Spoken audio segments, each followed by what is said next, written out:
Most guys talk a big game and they're on the front end advertising their stuff, but the fulfillment and success is not there. Darren Lee, after working with Fortune 500 companies and building a successful career in fintech, Darren took a leap into the world of podcasting. His show, Kickoff Sessions, didn't just make it to episode 3, it soared to over 35 million views and 200 episodes, landing in the top 5% of podcasts globally. But most people in our space don't care about the customer. So you give people what they want so you can give them what they need. If you know how the game is played over here, you should be zigging when everyone else is zagging. Customers will actually stay with you, even if you don't get that great of results, if your experience is high. How could I possibly tell you how you should create your thumbnails and your design, your production, if I'm not doing it for myself? Best case study can only be yourself. Doing things like that creates a different experience. But here's the real story. How did Darren turn his passion into a platform for growth? In this episode, we explore his journey from launching Kickoff Sessions to scaling his podcasting success, and how he's helping others transform their shows into powerful tools for influence and revenue. Most people are not truly interested in what they're talking about. They're not even interested in the guest. They're taking it as a selfish pursuit. Solve your own problems. Actually turns out that's incredibly valuable to somebody else. Sometimes you have to pay with your wallet to make the change. Any hard belief like that you truly don't see yourself doing forever, why are you doing it right now? If you've ever wondered what it takes to build a scalable personal brand through podcasting, this is the conversation for you. A lot of young guys say they're doing, they're not actually doing it. Welcome to Success Story. I'm your host, Scott Clary. The Success Story podcast is part of the HubSpot podcast network. I'm also a big user of HubSpot products. They've supported the show for over 3 years now. And for all entrepreneurs out there, I need you to go back to a time and place when building businesses, as tough as it is, can be sometimes a little bit fun. When you're marketing, it should be fun. But marketing is not so fun anymore because it's very time consuming, it's very difficult, and it feels like there's just a lot of friction. Content was simpler to make, leads were easier to capture, and we weren't all spread so thin. As marketers, as entrepreneurs, the bottom line is that marketing used to be fun. It's not so fun anymore. But with HubSpot's newly launched marketing and content hubs, I've been using it myself, it brings a little bit of fun and creativity back into marketing for your business. They're going to generate better content, they're going to generate more leads, and next level results, which really make marketing fun again. So with tools like Content Remix, you can turn existing assets into all new pieces with just one click. Lead scoring helps you shine a light on the leads that are most likely to purchase, and analytics suites they built out will help you with reports, KPIs, and just a gold mine of AI-powered insights. It's quick to get your results, it's easy to use, it connects all your teams and your data, so put the fun back into your marketing funnel with HubSpot. Visit HubSpot.com to get started for free.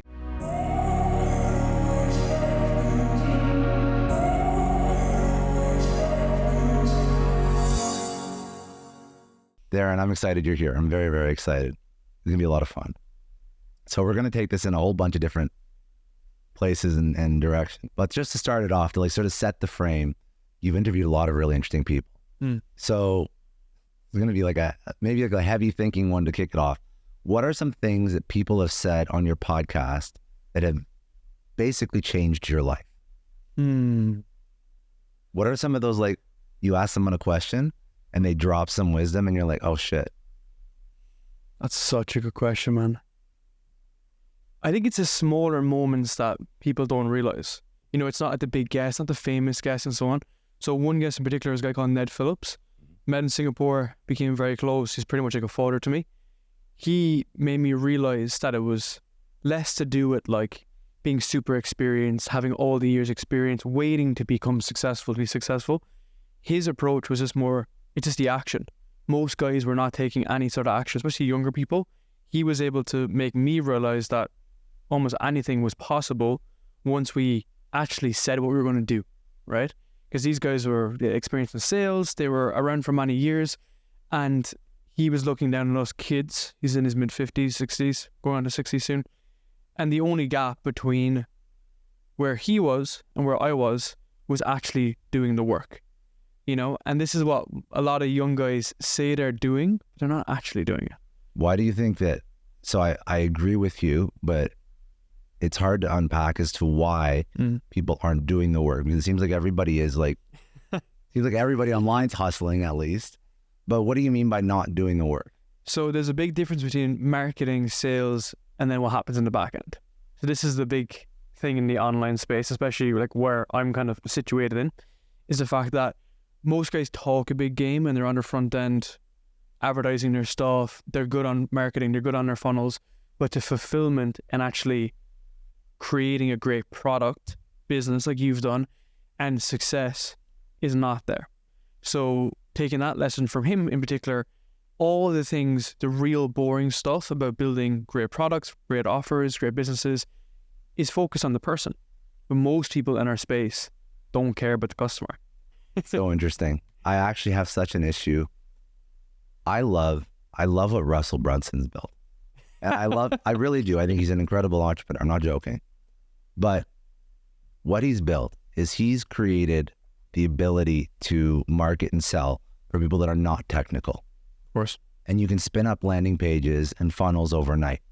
And that is a blessing and a curse for entrepreneurs, as is all technology. I mean, when Tobias Lutke built Shopify and then he enabled drop shipping, I mean, then you get a whole bunch of entrepreneurs and now don't have to worry. It's like unsophisticated people are now able to build businesses. And that's, again, blessing and a curse. And with all technology, that allows less sophisticated people to build even more incredible businesses. But I do find that with that unlocking of access to entrepreneurship, you get a lot of bullshit. And with dropshipping, you're dropshipping shitty products from overseas. And if you are good at sales and you are good at marketing, it's very hard to differentiate for the average consumer what's good and what's not. And then I see a lot of coaches and people creating online courses and all that. This is a whole, dude, this is an entire rabbit hole. I actually think half the reason why I was so adverse to, you don't really know my whole story, but when the business was acquired about 4 years ago, I didn't build a course, or I didn't do consulting, or I didn't do anything at all. And I think the main reason was I was so scared of putting out like a half-assed product. And I was so scared of like letting people down. But it's so funny because I actually had like real world lived experience in building businesses. But for me, there was like a lot of imposter syndrome there.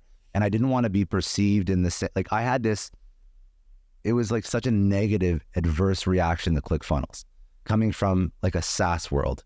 It was like, what is this? What is this garbage? It's so, it looks scammy. Like even looking at a ClickFunnels website for me was just looking like this is garbage compared to what an actual business funnel should look like. And I just didn't want to build something in that space. But I mean, so many people do, and so many people are good entrepreneurs.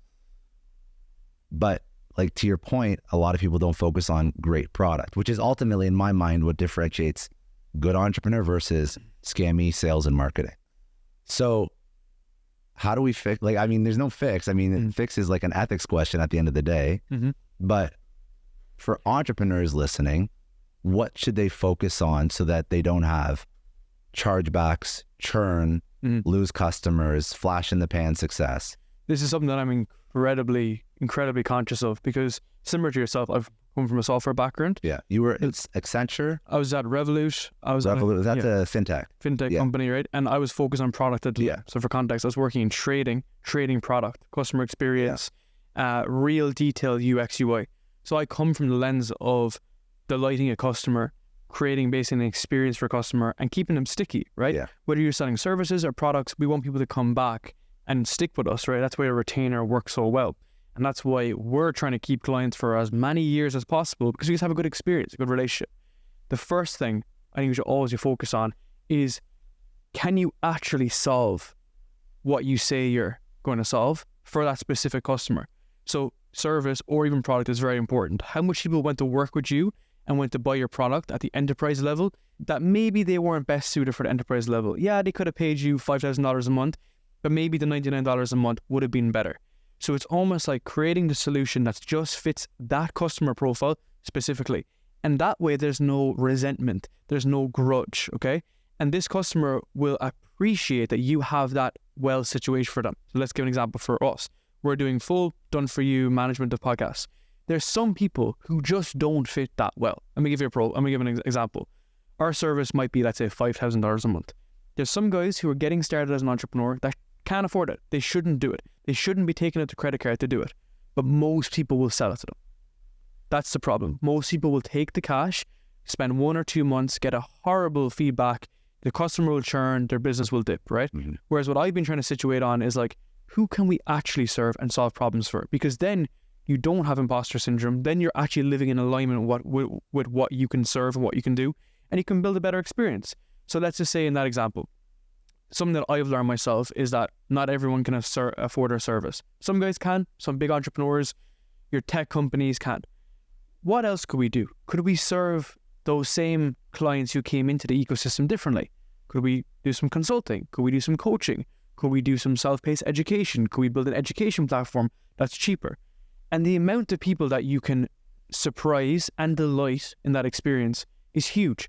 Those prospects become customers, those customers become raving fans, and those raving fans builds your brand. Yeah. Right? That's what actually builds a brand. We have some people that started with us with $249, and then they've maybe ascended into different products. They've gone into consulting, they've paid for some of our done-for-you services, but they just enjoy being in the ecosystem. We have client success managers. We have myself that comes in and gives a lot of help and value and coaching. We have a production team that run with them. Compare that, okay, that's just one example, to the quick cash, go through my funnel, buy your product, no customer success, and it's up to you, and there's no refunds as well. That creates such a bad atmosphere, right? And I'm speaking with one of my mentors at the moment about this. We're going back and forth. So this guy, late in 50s as well, we are helping him build a business. So we do a grow partner style work as well, where we'll come in and we'll build offers and businesses. Like, bear in mind, ClickFunnels created the word offer, right? So it's true, yeah. So we would basically build that in conjunction.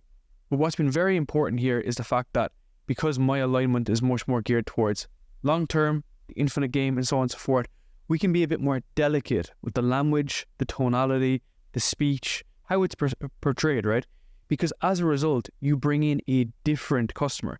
Now, everyone knows from the email... Increase the lifetime value, which is exactly the LTV of a customer that I don't think people focus on. Mm-hmm. And I would actually, as we're having this conversation, it's interesting. I just had a thought, and then I want you to keep going, but it seems like all the tools that have come out to support entrepreneurs, predominantly the flashiest tools, have focused on solving the sales and marketing problem. Absolutely. And maybe I was a little bit harsh in my assumption that entrepreneurs just want to focus on sales and marketing. Maybe it's because the tools that support up-and-coming entrepreneurs are just focused on sales and marketing. I do not know how good Shopify or ClickFunnels does of educating entrepreneurs that use their platform on how to benchmark what customer success is, or a CSAT score, or a net promoter score, or like, you know these words because you come from this world, or what even good product is, or good service, or good delivery, or churn, or any of the things that actually really help an entrepreneur understand if the customer is delighted at the end of the day. So you give people what they want, so you can give them what they need, right? When we were building a lot of our products, or actually like standalone products, I would hop on calls. Remember specifically, we were building out a coaching offer. I did 50 calls in a week. I got on a call with someone who I knew had problems with their podcast, and I would say, what are you struggling with right now? They would say, design, thumbnails, production, copywriting. I would write all of it down, and they would say, can we solve it? And I would say, yes, we can solve it, because I was giving them what they want. So I would build around their problems, and then had this crystal clear, very simple framework that people could use that would actually solve their problems. Compare that to putting a square peg through a circle hole, creating something that nobody wants, and then you're selling someone the dream, like the dream outcome, right? And the dream outcome then is not achieved as a result. So I think there's much more of an elegant way you can go about doing this. And effectively, everyone rose from the email that your business is a reflection of you. What people don't realize is your customers are also a reflection of you. And this is something I've been so conscious of lately, that when I look at people that I've worked with or other businesses, I can quickly see around their ecosystem what they're like as an entrepreneur. Because you can see their customers. Are they emotional? Are they, jumping off the handle? Is there issues? Is there mistakes? Is there bugs in the software? Because these guys have come in and started playing a finite game to an infinite game, and they're solving the wrong problem effectively. So I think these things don't look like problems in the short term. Sorry. When you're building this in the short term, it looks like, oh, it's fine. We're just rolling out a product, MVP, all that stuff. But it's a long tail effect. And that's why I think it's funny when you look at new entrepreneurs, because the first 12 months is driven off ego. And then 18 months in, there's the realization how difficult it is. And 24 months in, you realize that you know absolutely nothing.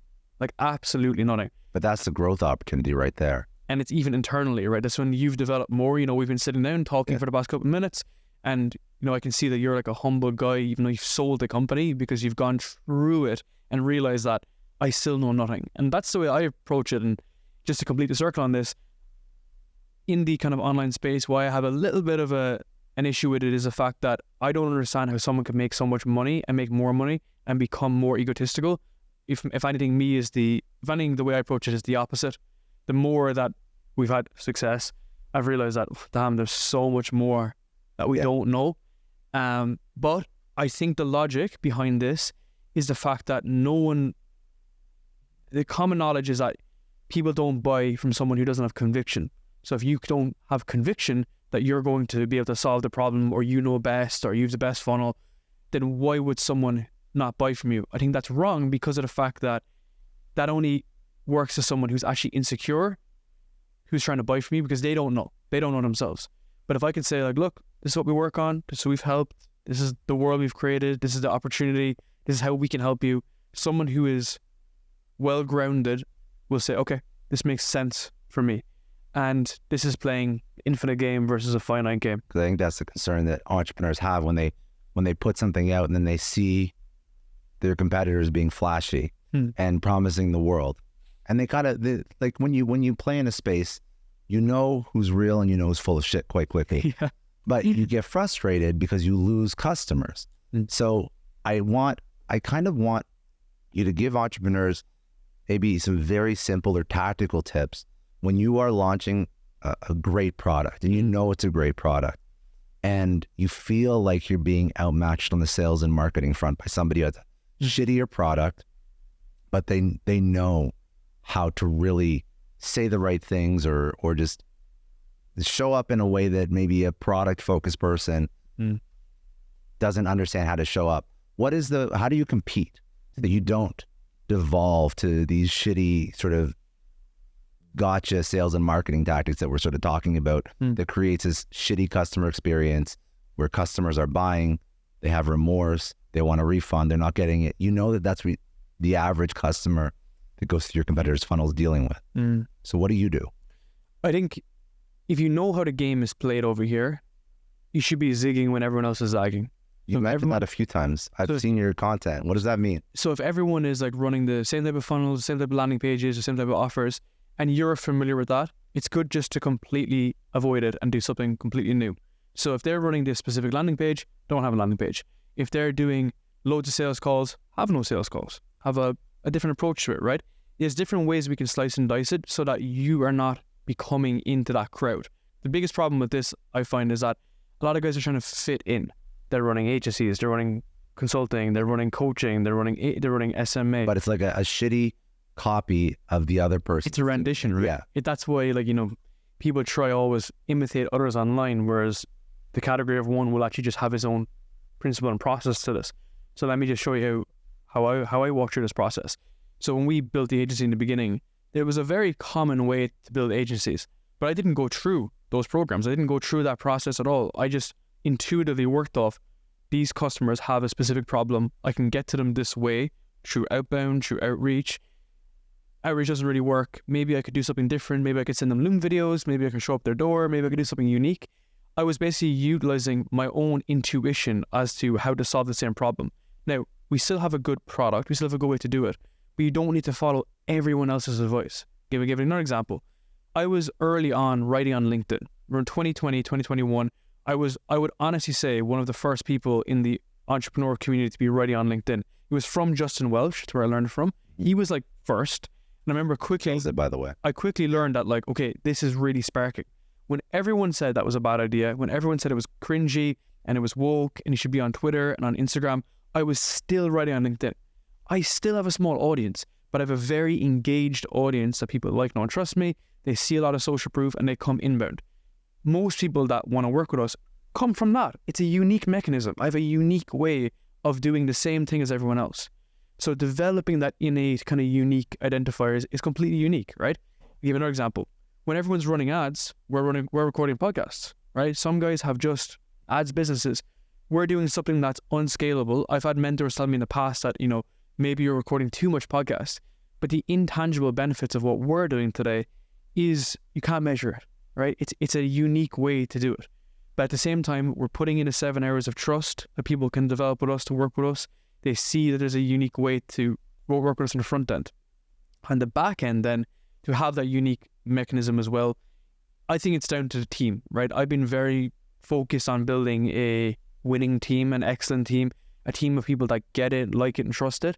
And I think my one mechanism for building a team is that people must want it, they must get it, and they have the capacity to do it. So this is from Traction, ideally. The idea behind Traction is that you want people who are truly about it. So the guys that I've been hiring, not everyone works out for sure, but ideally they love podcasting. They're about it. They really, truly love it, that they're willing to upload the podcast at 2 o'clock in the morning, take the client call at 5 o'clock in the morning, make the adjustments that majority of people won't do. And that's what becomes a category of one, right? And it's also having a unique experience. And I'll keep going back to this point, but how we've been doing this in the beginning is that customers will actually stay with you, even if you don't get that greater results, if your experience is high. I'll give an example. We work with some companies in certain niches that are a little bit drier, okay? It could be real estate, multifamily, HR, payroll. Are they sexy industries? No, they're not. But we create an experience for our clients that makes them feel special. We do reporting. We do a lot of nice reporting, elegant reporting. We do a lot of coaching, a lot of personalization. We make them feel, which they are, special to us, and they help us and we help them. And I think that's a unique experience that most people, the scaler bros, will tell you not to do because it's not scalable. My friend, I literally will travel across the world to a workshop with someone who's not even a client, who's just a prospect, because I love it, I'm about it, and I'm willing to show them in person. I've literally sat in office rooms for hours for free because I'm willing to do the unscalable stuff that builds scale into your business, You know what? I think that's actually a really smart idea, because doing the stuff that doesn't scale is actually, in my opinion, the only competitive advantage that you have against somebody that's a $100 million, billion-dollar publicly traded company. Have you heard about Brian Chesky on that? I know Brian Chesky, but I don't know his thoughts on. I know the scalable or doing the unscalable. That's a Paul Graham. So Paul Chesky has like this thing about, he's a specific word for it, but it's about being in the detail. So he would be in the UX UI meetings about some random button on the customer success page, and he would be there changing the color of the buttons for like 2.5 hours with the entire team. And like, this is the reason why Airbnb is the size that it is. He's like obsessed with the tiny details. And I think we go back to, what truly creates like a unique product, unique business is being in that detail, right? Being that obsessed. Exactly. But being in the detail though, right? Yeah. Because Eric Sue talks about this personality test you can do. I think it's called U personality or something, personality U. And it will give you a good idea of like where you are, what type of leader you are, what type of entrepreneur you are. But if you have a low attention of detail, it doesn't mean you just leave it. It means that you actively work on those things. I'll give an example. For myself, as like a leader in our company, I actually have a low level of empathy, but I've recognized it and I've been working on it. I'm working on my relationship. I've hired guys who have high empathy, low logic, so that these guys bring in a much better culture. Now, you need to have that awareness of yourself. Now, we're not a 9-figure business, but we're a 7-figure business, and we're doing well as a service 7-figure business. At the same time, it's not just me and it's not just sales that will get to the next level. It cracks, it breaks, there's so many issues that I think we all can spend more time looking at to try improve, right? We can all start taking much more of an inward look at ourselves, at our company, at our clients, and think, am I building the right ship, or am I building something that's completely not in alignment with who I am and who I want to be? I think that, and one more point, just to reiterate how important it is. surrounding yourself with people that also champion that vision and those ideals, I think is actually incredibly important. Because then you start to create this board of advisors or this group within your company that forces you to act in the right way and to be the right kind of entrepreneur. Those guys will go to war with you. Yeah. So but also you don't want to let them down. That's the thing. So as a solopreneur, it's very easy to make shitty decisions. But all of a sudden, when you have to justify it to these incredible A players that you've hired that are like, you know, high value, high moral, high ethics, high focus on customer, all these types of these personality traits that makes for a good person. When you do have the opportunity to make that shitty decision, you're not going to make it anymore because you surrounded yourself with all these incredible people, which I think is just like a safety mechanism to make sure that all your decisions are aligned towards the right target. I love that, man. I think as well that a lot of guys, you know, they have their idea with their business, they have the product that they have, but they don't really think about these small nuances. But this is what builds culture, right? Where your company, the people that you have, these are the people that you'll go to war with effectively. Yeah. And even some of our team members are quite young, but if you're in early stages and you can't afford huge A players, you can find guys that you can develop and give them so much of your own experiences. And I think a lot of people that have worked with us, they like it because I'll give them one-to-one attention. We'll have calls and so on and so forth, and I'll teach them about where they want to go to and put them on a career trajectory. So I think there's different ways to slice and dice it. As a leader, you want to hire people that are great, whether you can afford it or not, and then offer them your own consulting and advisory. But then at the same time, if you're young and you're trying to get into the space, I think there's nothing wrong with being an employee, right? If you want to partner with someone and work with someone, so be it. There's a lot of merit to doing that, especially smaller companies. I'll give an example. Like, we have a lot of young guys who will become great entrepreneurs, but in the early stages, they love learning how all the parts of our business work together. And now that we've developed into more products, more services, they're excited about it. They get up and they want to go for it. We are now doing much more things and they are doing much more things. So there's much more advantages than just showing up and getting a job done. Well, right? I actually think the best people to hire, I've thought about this a lot, the best people to hire are people that would be entrepreneurs in any other circumstance. Just for whatever reason right now, it's not in their stars, it's not their risk profile, whatever it is. Good point. But they could be that entrepreneur. It's just, this is not the time for them to do that. So for whatever reason, that's an opportunity for somebody who is taking the risk, built their own company, is an entrepreneur. So find a way to find those people. And then also, to your point, you have to know where they want to go so that they don't just flake on you like in 2-3 years. Because if they want to go do their own thing, that's fine. But you should be aligned and moving towards that target together. I like that, man. Last point I'll say on this is, sometimes people don't know where they want to go, but you also want to enable them. So if you've ever read Leaders Eat Last, talk about circle of safety. So I've gone 180 with this, with my own kind of leadership style, which was, before I thought it was about getting work done and working hard and all this stuff.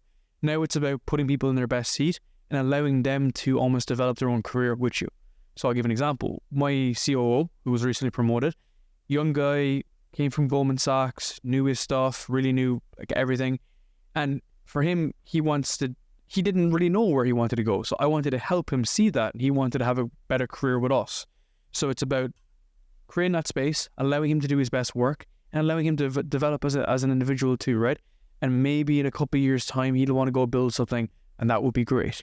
Versus this short-term mindset that unfortunately a lot of our businesses are based off, right?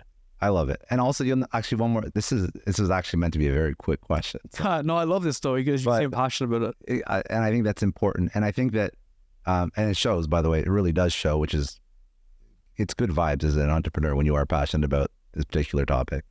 But the last thing I think you'll notice, and maybe you have a thought on this, is when you have people that are focused on like churning and burning through customers, you'll notice it with their own employees as well. There's going to be like this culture of high pressure, close the deal, get them to mortgage their house if they can't make the payment. And it's just going to be a shitty culture all around. It's going to be a shitty culture internally and externally. So I think that it's just, if you find yourself in those organizations, maybe that's not a good fit for you. I don't know. But the point is, I see that it's not just external facing. Yeah. It's never like oh, we churn and burn through customers. We have like a 1% retention. And simultaneously, we have like the best balance and we have the happiest workforce.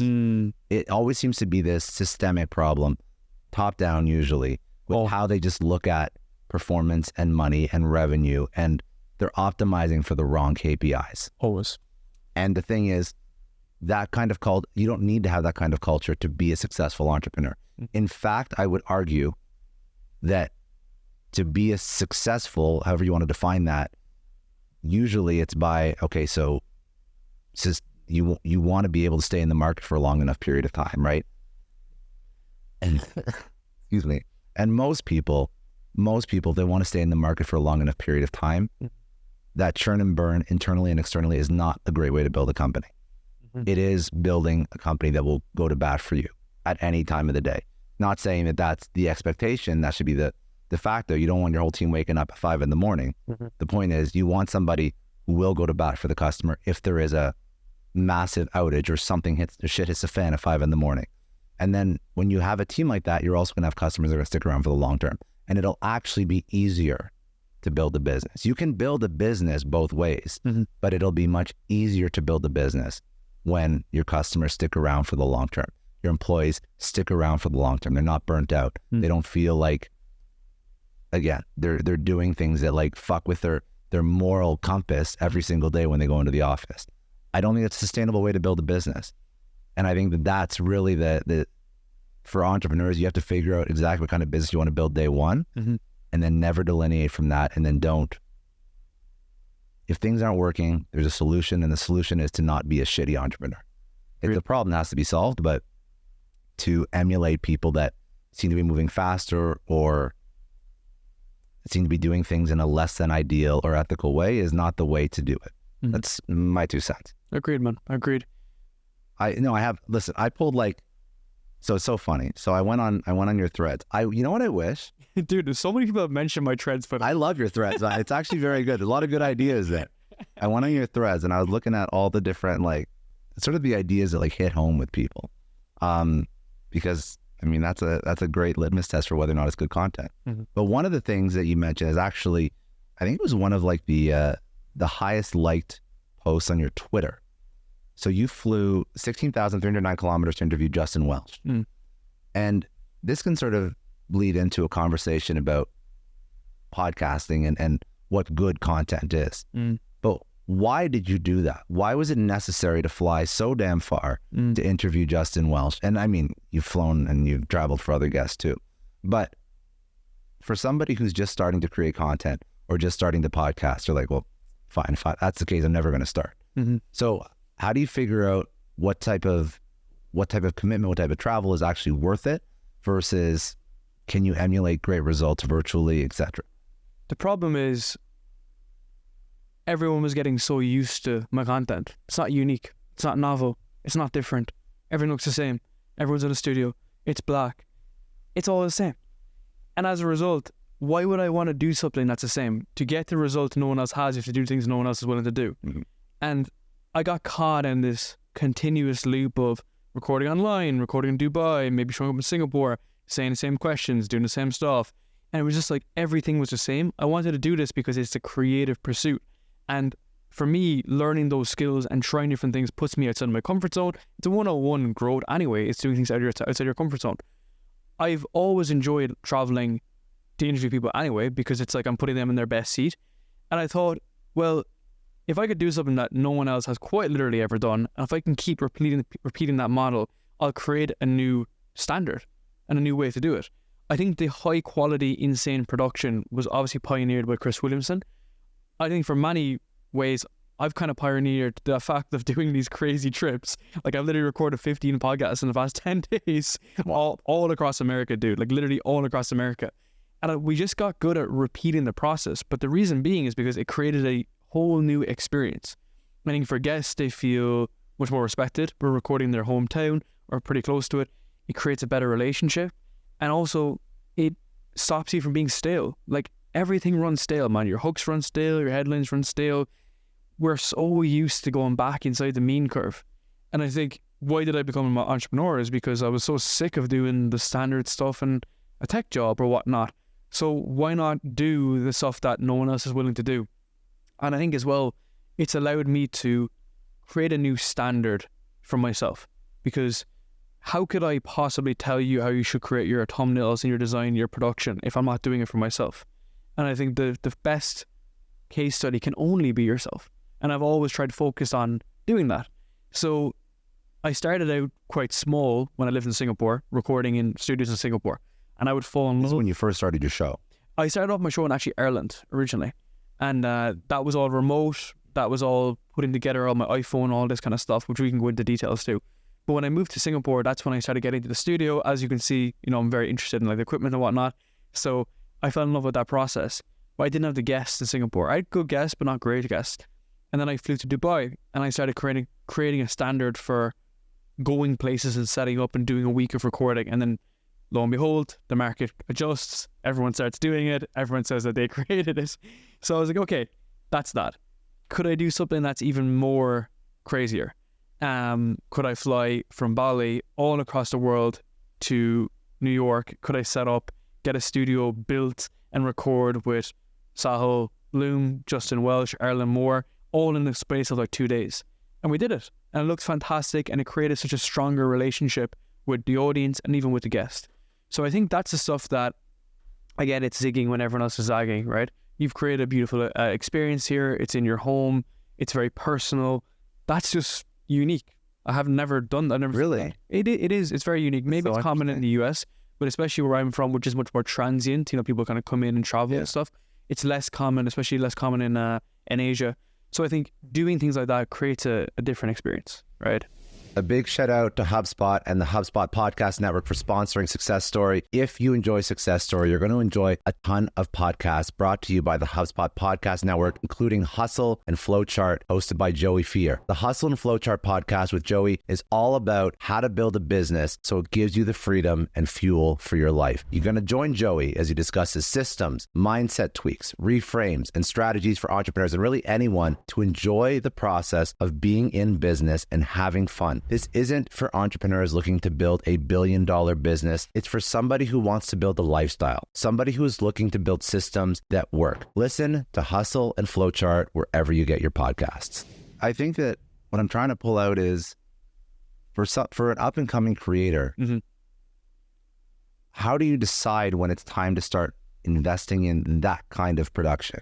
Good question. So I think in the beginning, it's just about going 0 to 1 with your ideas. So whether that's on Zoom, which I still don't recommend, but whether it's recording online, right? Just something simple to go 0 to 1 is always important because you need reps, right? My first 10 podcasts were at home with a HP laptop and my iPhone camera. That was your 0 to 1. Yeah, that was 0 to 1. Now, I was getting frustrated in that process because I knew, as you can tell, I can speak, right? I'm just an Irish speaker. We talk all the time, right? So I can talk all day. But I got frustrated because I knew I liked this, but I knew I wasn't good at it. It's a very important delta there, right? Which is like, I like it, I can see myself doing this, but I'm not good at it yet. That variance creates... So you didn't have an ego right out of the gate. Dude, I know a lot of people that do. I still look at my episodes and I just think that there's so much areas of improvement, right? But especially in the beginning, the delta was so big. Someone could have looked at it and said, I shouldn't be doing it, I'm a loser, X, Y, and Z, all those kind of excuses.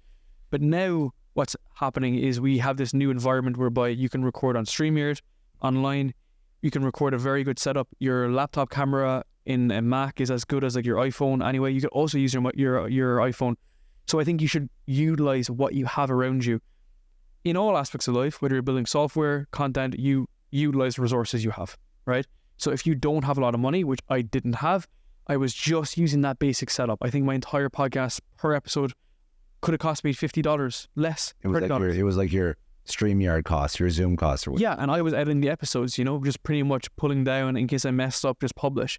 Those reps are super, super valuable because you can't skip the shit phase. You have to go through the shit phase, right? And there's no one that skips that. Whether you want to, manufacture it and gloss it up in a studio and stuff, you're still missing the point and you're still missing this. I've seen a lot of guys who've transitioned from YouTubers into podcasts, and the feedback that I've got is the fact that a lot of these guys don't know the nuances of recording. They have the videos, they have the camera, but they don't have the skills, the patience, the speaking, the listening, active listening, interaction, all these small nuances of what a conversation is, they still don't have the reps being put in. So you don't need to do that. You definitely don't need to do that. It's only until you have a systematic process, a strategy that's aligned to your podcast, content pillars that align to your values, to your product, to your service, all that strategy taken care of.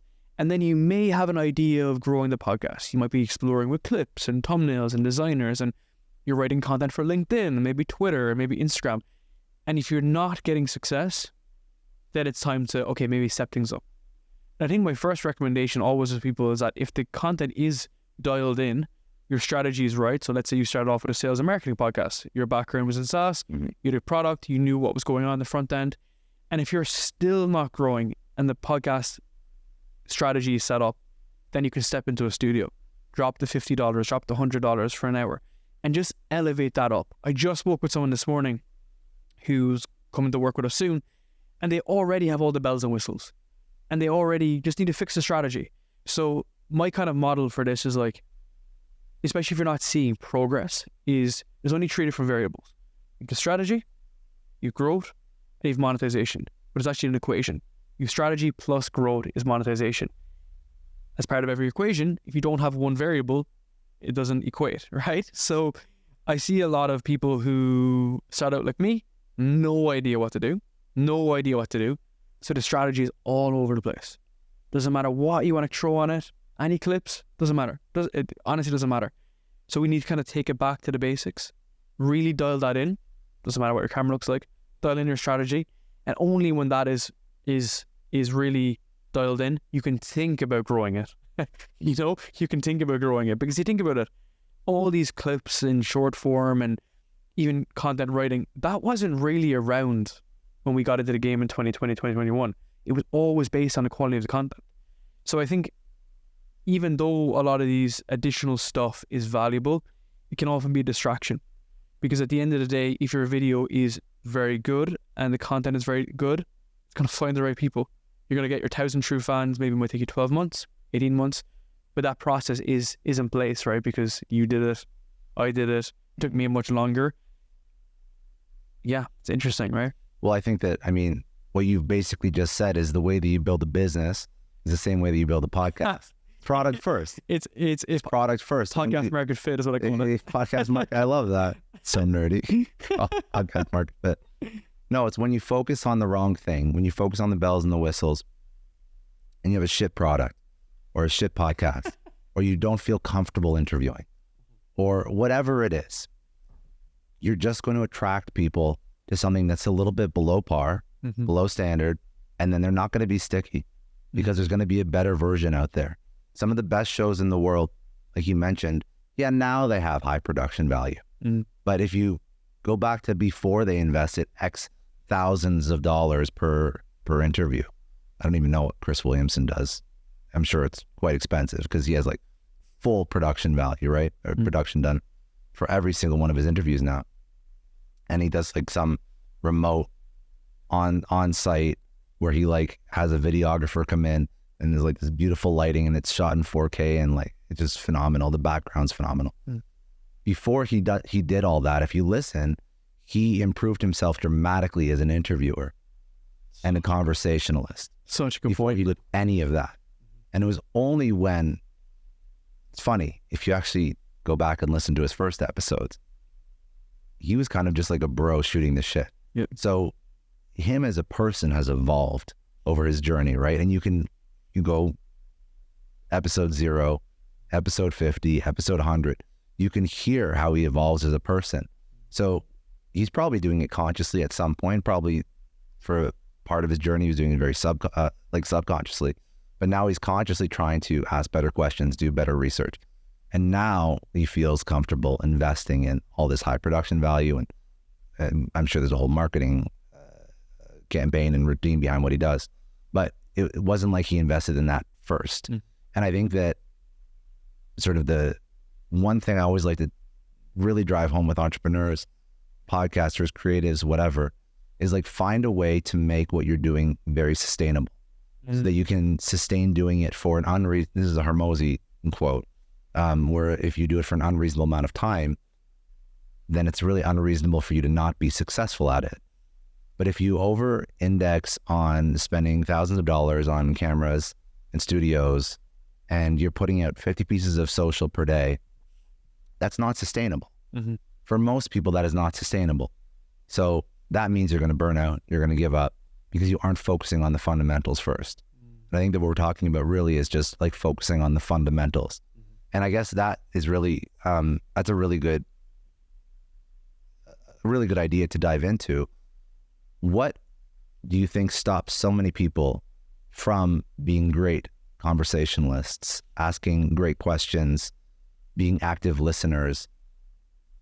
It seems like these are all like just things that you should do to communicate properly anyways. But when I listen to most podcasts, it feels so forced. It feels like question, answer. We're going deep. I mean, these are not the podcasts that we listen to, because I'm listening to Chris Williamson. I'm listening to, Stephen Bartlett with Diary of a CEO, where he's making people cry every day. I'm listening to Joe Rogan, who's an incredible conversationalist. Lex Friedman has his own strangely robotic style of interviewing, but they've all found ways to pull out incredible insights from people. So what makes a good podcaster, conversationalist communicate? Excellent question. I think most people are not truly interested in what they're talking about. And they're not even interested in the guest. They're taking it as a selfish pursuit. They're starting a podcast for themselves, for their business, but they're not really focused on who they're interviewing and why they're trying to get that insight. So it's almost like they're asking the basic questions, getting basic answers, and they're not taking that extra step to truly fall in love with the guest's details, their story, their journey, their research, and find a unique angle. So Rick Rubin says that listening is not trying to think of something to say next, and it's also not trying to think of something intelligent to say.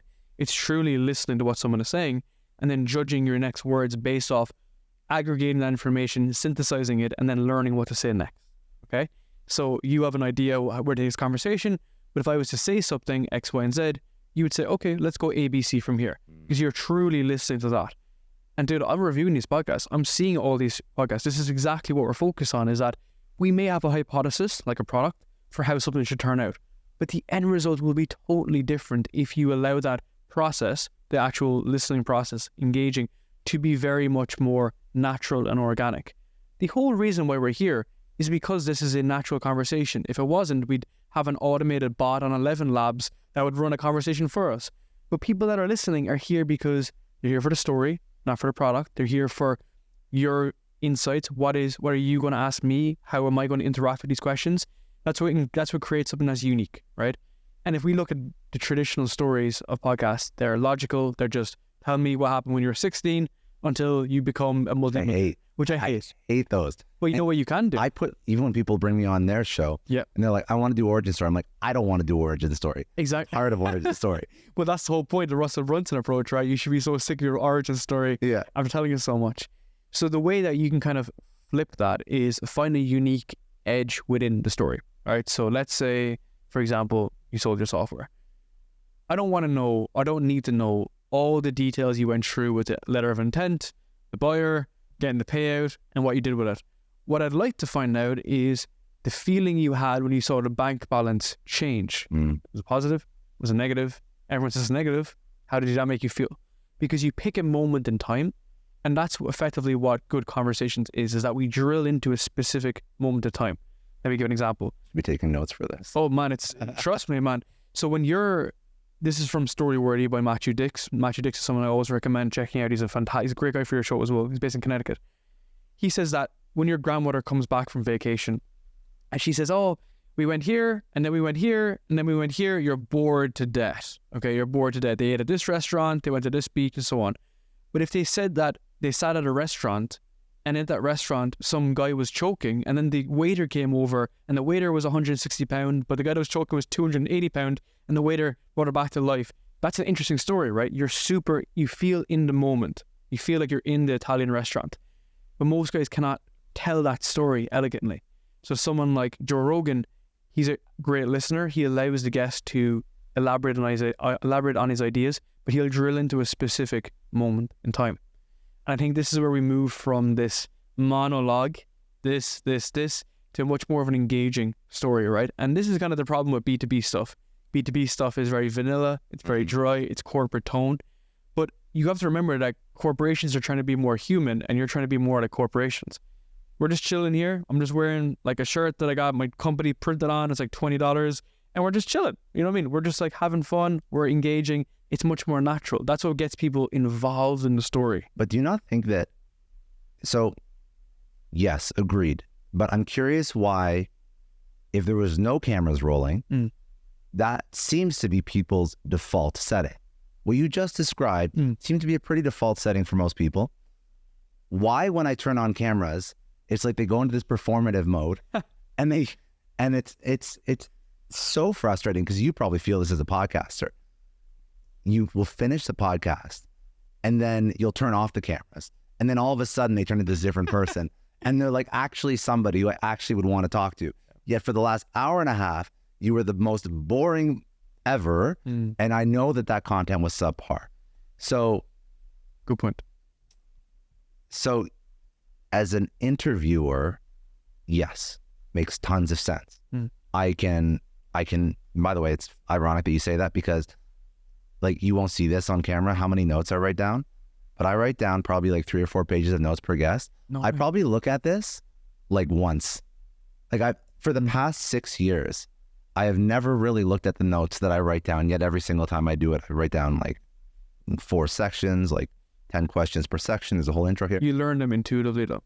It could be. I think it's more prep. So like I understand all the different, vectors of your life and what you've accomplished and all the different things that you could talk on, but very rarely do I. And actually, the less that I look at this, I consider that a better podcast. Oh man, I have so much to say on this. So okay, go. So wait, what was I just asking? I was asking. Okay, so anyway, talk about that first, but then I want you to help me understand, as a guest, why do I freeze up? It all connects. Okay, go ahead. It all connects, right? So the research you do is not the time you spend in front of a laptop looking at the notes. It's not an exam, right? When you write down on your notes, it's not like an examiner comes in. An examiner doesn't know what the words you didn't write on your exam paper, okay? They just see what you've written down. It's the same with your notes. When you've done a bit of prep, yesterday, maybe the day before, listening to the podcast, though that preparation actually starts to feed into your subconscious. So you have subconscious books up here. When you're sleeping, you're recovering, you're resting, you're learning the different nuances. So I would advise you to actually show up without notes. And the reason being is because I used to show up with lots of notes and it would get people to freeze up. It was like an interrogation. I was like an FBI officer, right? It was just pointless. I was creating a reality TV show that was just not natural. And I had fallen into that trap, which is happy to admit, and I've reverted that. And the reason being is because guests feel under pressure. They feel like they're there to get caught out. They feel like it's not a natural conversation. If you show up with this. If you show up your notes, if you're a bit more robotic and so on. Yeah. The way that I've kind of reutilized it now is that we hit record. Usually I'm working in a studio with a team. I tell them deliberately just to run the cameras continuously, run the audio continuously. We sit down, we talk as if we've already been talking, and we set the scene beforehand. I will always record somewhere, if it's in person, with a studio that has like a bench or something beforehand. I'll always invite the guests to go sit down here. We'll talk about some random stuff. As you can tell, like my interests outside of podcasting are like dogs, the gym. That's basically my interest.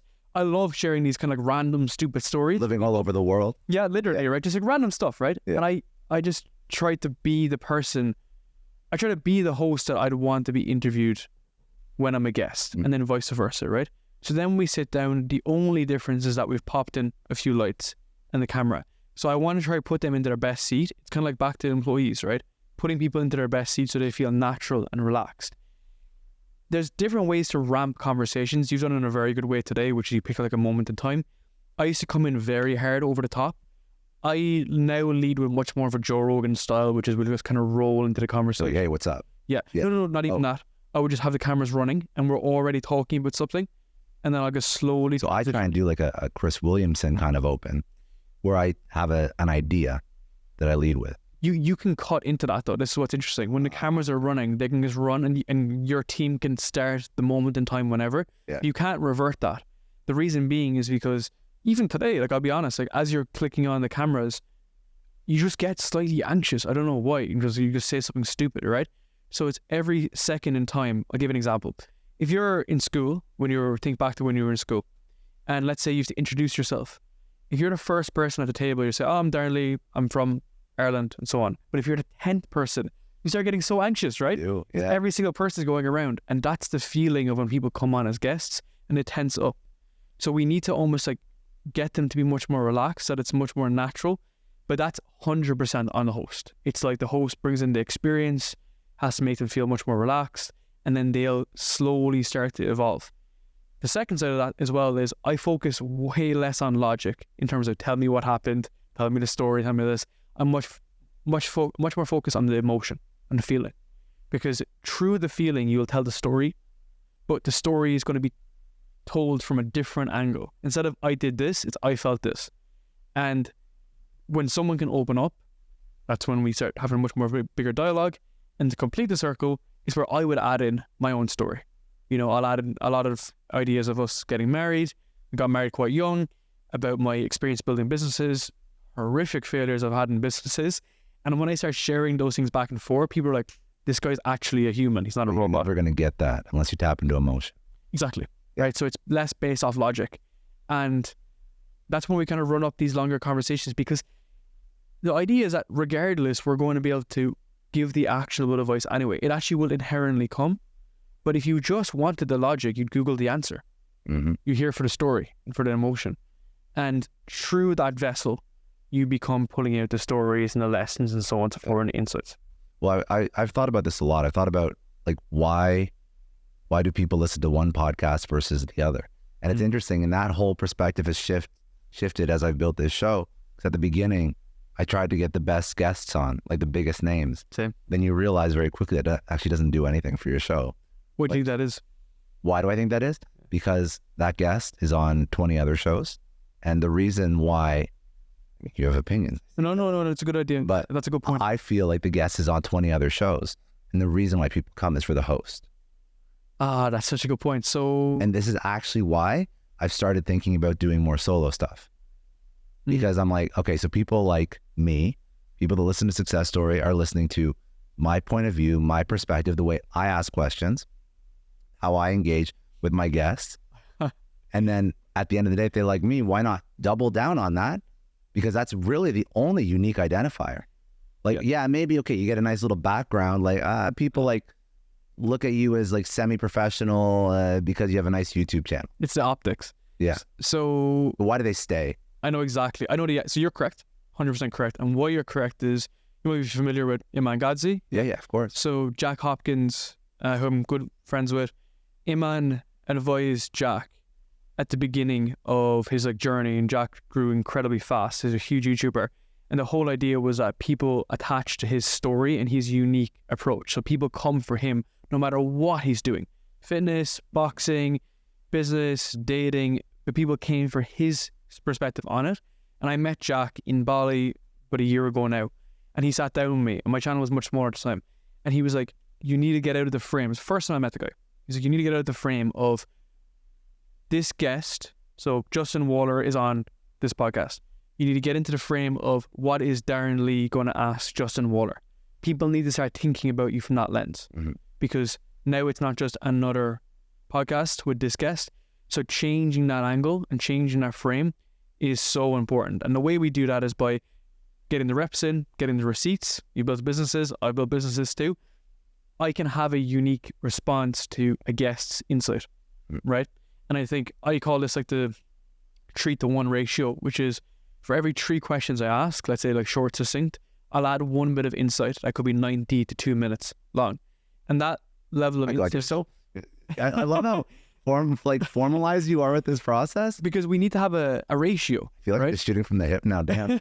I'm humbled in bringing a podcast on my show. No, because I think you're doing this intuitively, right? It's just the fact that we need to put them back and put the guests in a position whereby they can speak and elaborate on their ideas. Yeah. But we also have to get it to the point where it's not an interrogation. If I can switch it from being an interrogation to actually adding a lot of value every 3 or 4 questions, then the guest can take a break, he can have a sip of coffee, he can chill, and then it creates much more of a dialogue, right?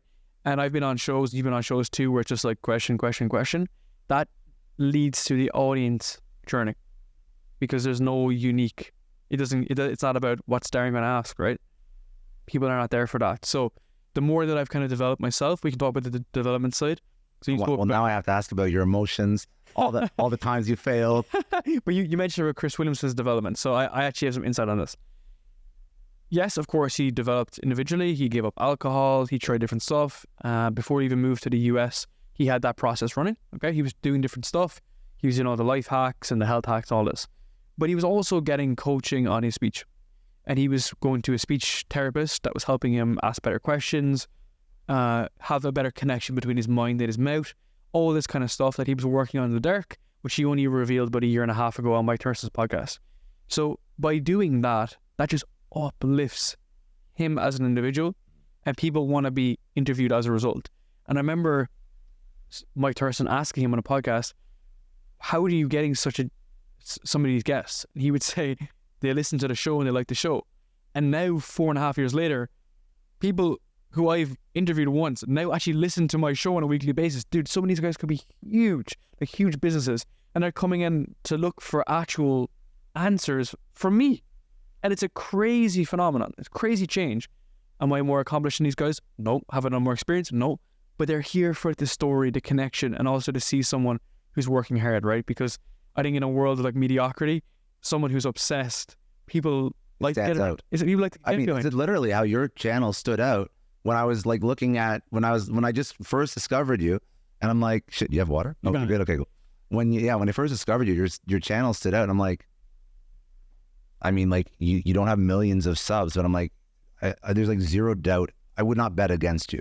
It's the best way to put it. Have you seen that post by Sahil Bloom? Yes, yeah. Oh, dude, that is the best thing ever. It's like never ever bet against someone who's obsessed. Yeah. And dude, that's actually been the thesis behind that quote. Has been the thesis behind nearly everything that I've done. Which is you physically, there's a thing in the markets which is like you don't lose the trade unless you sell, right? I genuinely take that approach to everything I do, even in business, right? Because we've had horrific things happen and so on and so forth. But you're an agency. Exactly, right? Businesses are tough. Exactly. But at the end of the day, the longer you stay in the market, the more mature you become, the more mature you come on a podcast. So I've had a few podcasts here pull out. I paid the money and whatever, it doesn't work out. These things happen. What do you mean? Like I've booked studios in the past and guests have pulled out an error. Oh, they've just like bailed on you. Yeah, exactly, right. But when you're younger and you're more immature, you have much more of an emotional reaction. Like you're like, oh, this happens and that happens. Whereas I've flown places before, podcasts have pulled out, complete waste of time as a result. Oh my God, I'd lose it. But I'm just like, lose it. I'm like, dude, this is the game we play and the risks we play, right? It's just part of the kind of evolution. Yeah. Is that if you're playing at a higher level in the game of content, business and stuff, things are going to go wrong. Of course things are going to go wrong. And that's a level of maturity. So I think when you look at my approach or I look at your approach, I'm like, this dude is just about it and he's just all in on it. And that's you know what's so fun? So I want to learn about things that haven't worked out in your business because there's probably been millions. But you asked me like, I can't remember what you said before we started recording. You're like, what do you do now? Or like, what's your focus? I'm like, it's like kind of like this. Or like, you said like, what else do you do? And I mean, I've tried a few things, but at the end of the day, like if things are working, just kind of triple down on it. Like it's very rare to get something that's working. Yeah. It's like, it's very hard to get product market fit for anything you're doing. So when things are working, in my opinion, like don't fuck with it. Because I've tried to launch businesses since the exit. Like I've been tried to do other stuff. Trust me, I've tried to do a lot. I didn't even mention this yet. I tried to launch a private equity firm. Didn't work. Tried to do a CPG company, which is like the supplement company. Didn't work. Tried to do a mastermind. Didn't really work. I've tried to do a lot of stuff. I tried to invest in startups. Lost like 100% of my money. So I've tried to do stuff. And I think that's what people, listen, regardless of how much money I've made in my life, it doesn't automatically, it's so funny. Just because you make money doesn't mean you're good at anything else.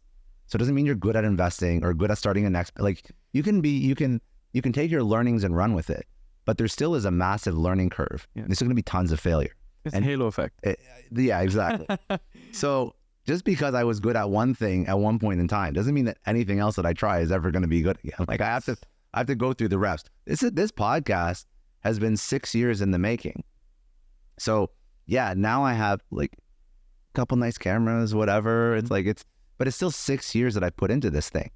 So again, I sort of live by my own rules where I got to stick with it for an unreasonable amount of time until I'm good at it.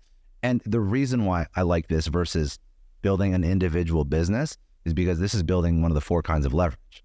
Like I'm building leverage, right? So then when you have massive leverage, then I can just launch it again and again and again. And then I don't have to, or I don't even have to launch it. I can take equity positions, things that are already working. Because now I'm that company's media leverage. That's such a good point. So I don't even have to find 0 to 1 product market fit. I can say, you have a consumer product, you have a B2B product, you have a B2C product, you have a SaaS product. I'm going to take 2 to 5% of your company for X million impressions, and I'm going to be your marketing for the next X years. Well, that's why all these influencer style businesses are the best to start in the beginning. They're difficult to sustain. We can talk about that too. A lot of those guys are flash in the pans because they don't have the operations, they don't have the good right partner and so on and so forth. But of course, like the world is built around influence and authority. And it's something that I'm so incredibly big on because of the fact that influence is not millions and millions of people. It can just be your 1,000 true fans. And that can get you to your first million, your first 10 million. So for us, I had small levels of leverage with my podcast, and how it spun off into the agency was people like this would say, what do you do with the camera? And how do you run these conversations? How do you get the guests? And how does it benefit your business? And we have a podcast. Could you have a look at it? So I did all my work for free in the beginning. And then it was like, okay, can you come in and help us produce it? Can you help us grow it?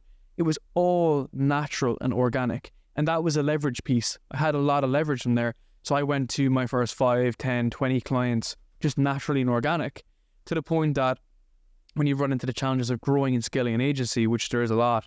Agencies are tough, dude. But especially to go to build an agency to 8 figures is literally like, it's so difficult to do. So there's other ways to supplement it, which is kind of how we're doing it now. To the point that when we did launch a coaching offer or an education business, it was so highly leveraged anyway. The leverage from us was that it was easy. We had the prospects, we had the people, we had people that were engaged, we had people that wanted to turn into advocates and true fans and evangelists. They built the brand because I had stayed so narrowly focused in the podcast space. So yes, we talk about audience and content growth and so on and sales within the podcast space for offers, but it's always been to do with podcasts, you know? And that's where it's interesting, even chatting with someone like yourself who has more experience than me, is the fact that you don't need to be, best way example is you don't need to be a 10 out of 10 to coach someone who's a 1 out of 10. If you're trying to learn golf, you don't learn golf from Tiger Woods. You learn from someone who's a 3 or 4 out of 1 out of 10 in your local golf course. Well, right? I would say that learning from somebody who's a 3 or 4 out of 10 is actually a better person to learn. Exactly. Because they just experienced where you're at. Exactly. So there's the empathy. So they're not out of touch. Exactly. And then you can ascend through that ladder, go to become a 3 out of 10, learn from someone who's on a tour, 7 out of 10, and then it's only Tiger Woods who's coaching the 9 out of 10 that can become the 10 out of 10. So this is where we kind of move into, okay, helping people what we've experienced with. So you could help a lot of SaaS founders, dude, because you've been there and done it. Yeah. Maybe you don't want to do it, but there's an opportunity there for you because you've been through those struggles. So it's interesting. It's just a different way to frame how you can help people, how you can serve people and get to the next level. But yes, there's been a ton of issues, a ton of failures. I can even give you some details into some things I was doing when I was younger. Yeah, like go for it. Because I think, like, again, the whole audience, they're all entrepreneurial, if not entrepreneurs. So building an agency is not easy. But I've had conversations about it before. I mean, I've spoken to Eric about it a lot because he does it at scale. Yes. But if you ever talk to Eric, like his first versions of, I think it's Single Grain, they were just shit. Like they were horrible. And he thought he knew what he was doing and he did not. And it was very tough. I mean, Eric's another really smart guy to listen to and learn from. But like just to show the evolution of a person, because I actually want to learn about mistakes you've made.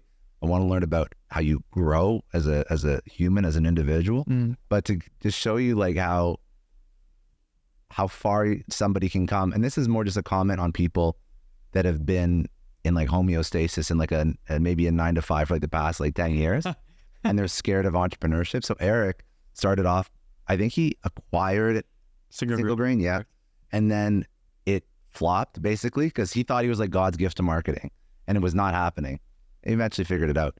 Now Eric is so good at what he does that he arbitrages marketing agencies, buying them in Europe at a certain multiple, and then selling them in the US for a better multiple. So he literally arbitrages private equity through marketing agencies. That's how good he's gotten at the marketing agency game.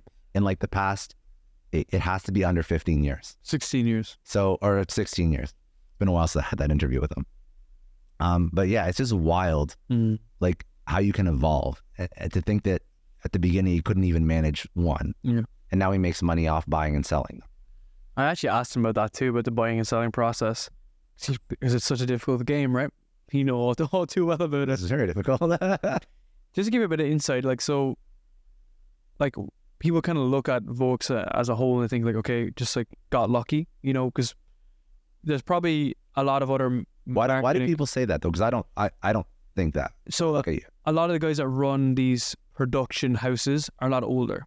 They've been in film, they've been in the video game, they've been in the audio game specifically. They're audio engineers. They've run big companies in the US. They've worked in Hollywood. They've worked in New York on video production and so on.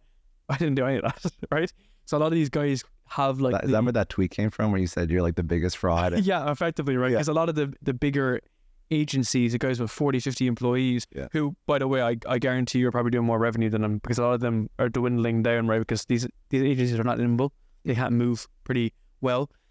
A lot of these guys have a lot of background, pedigree, and they've worked on shoots, motion shoots, and so on and so forth. Whereas I just realized that was a super unscalable to do in-person stuff. To focus on post-production was a lot faster and easier, right? So that's what people kind of look at that concept. However, I've been in the game for a lot longer than just a couple of years, right? So I started out when I was like 16, 17, dude, and I was running parties back then. So I was running, this was the old days of attention, marketing, and getting in the door. So, you know, Same as Chris Williams. Young Irish people, right? What do they do? They party all the time. I was running mystery tours. Have you ever heard of this? No. Dude. Well, I mean, it's like a ghost tour. Oh, no. Okay. You're going to love this.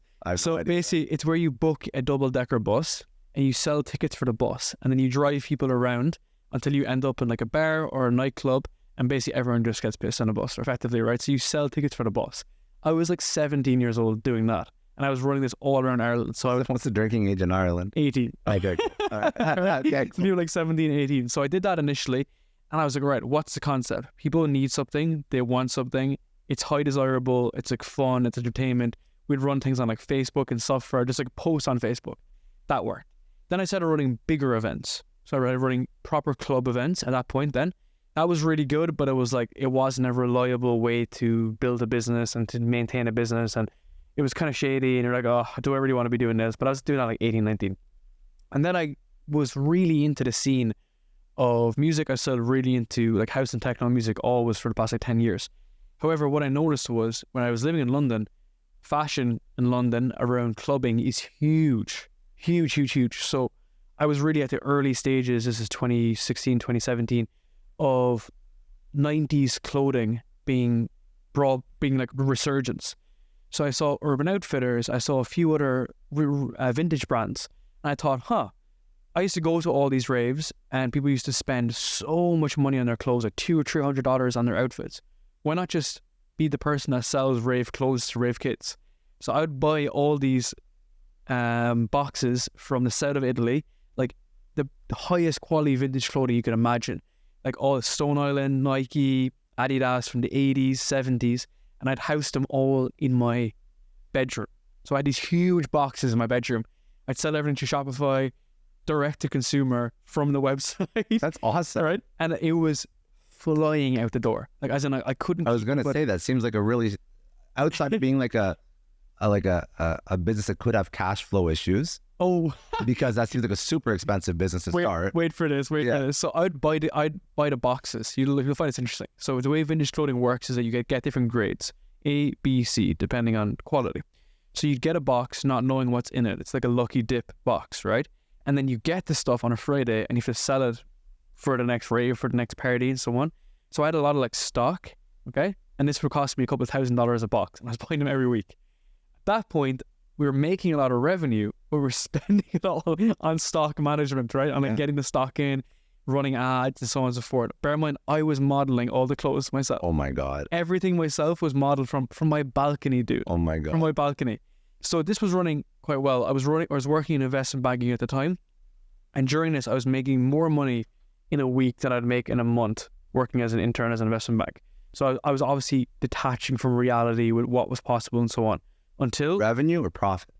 Revenue. Revenue. Yeah, Okay. wait for this. Yeah. Until we hit, of course, cash flow problems. Basically just couldn't acquire customers as fast as how much we were spending and how much money we were having. So that was my first like real internal explosion of running a business.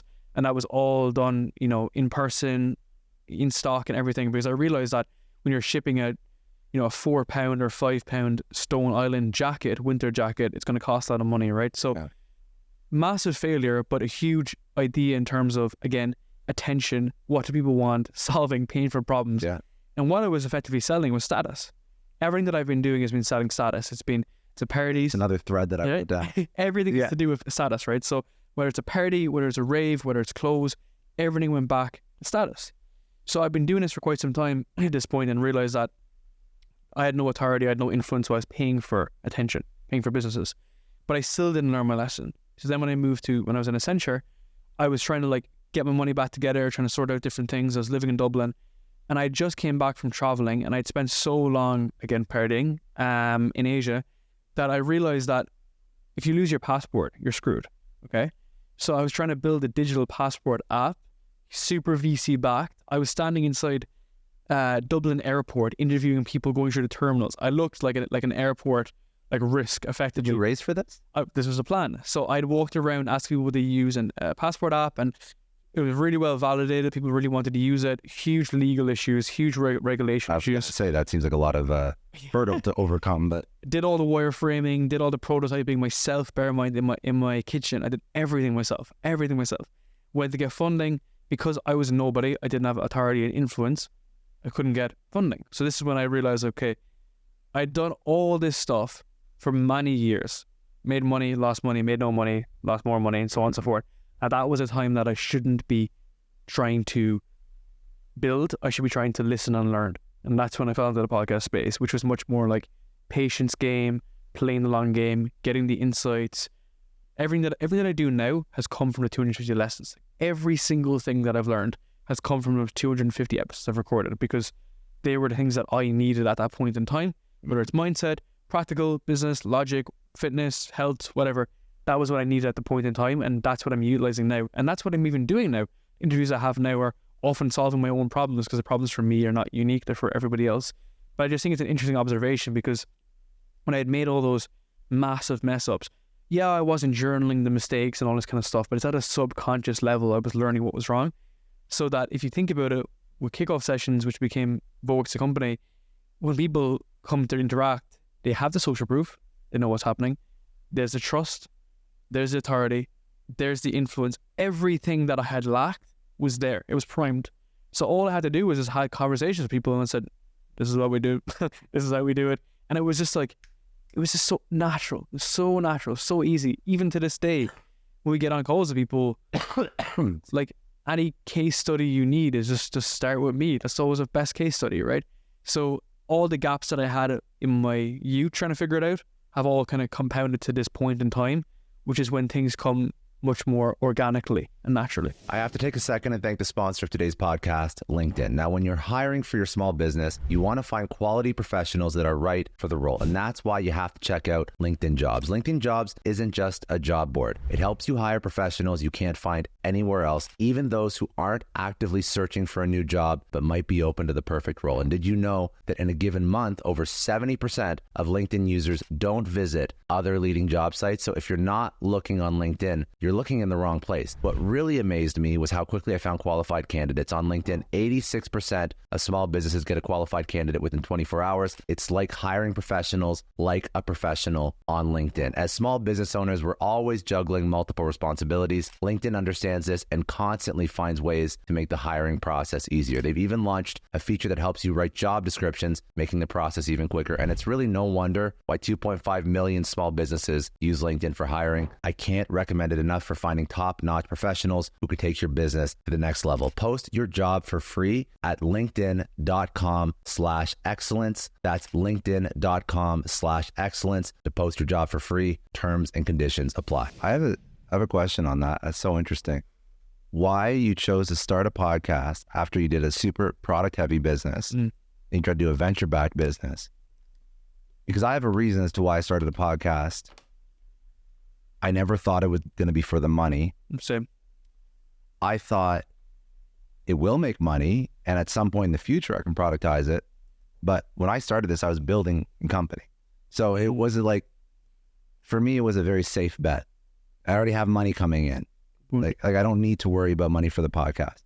But you killed the potentially venture-backed passport business. You started a podcast first.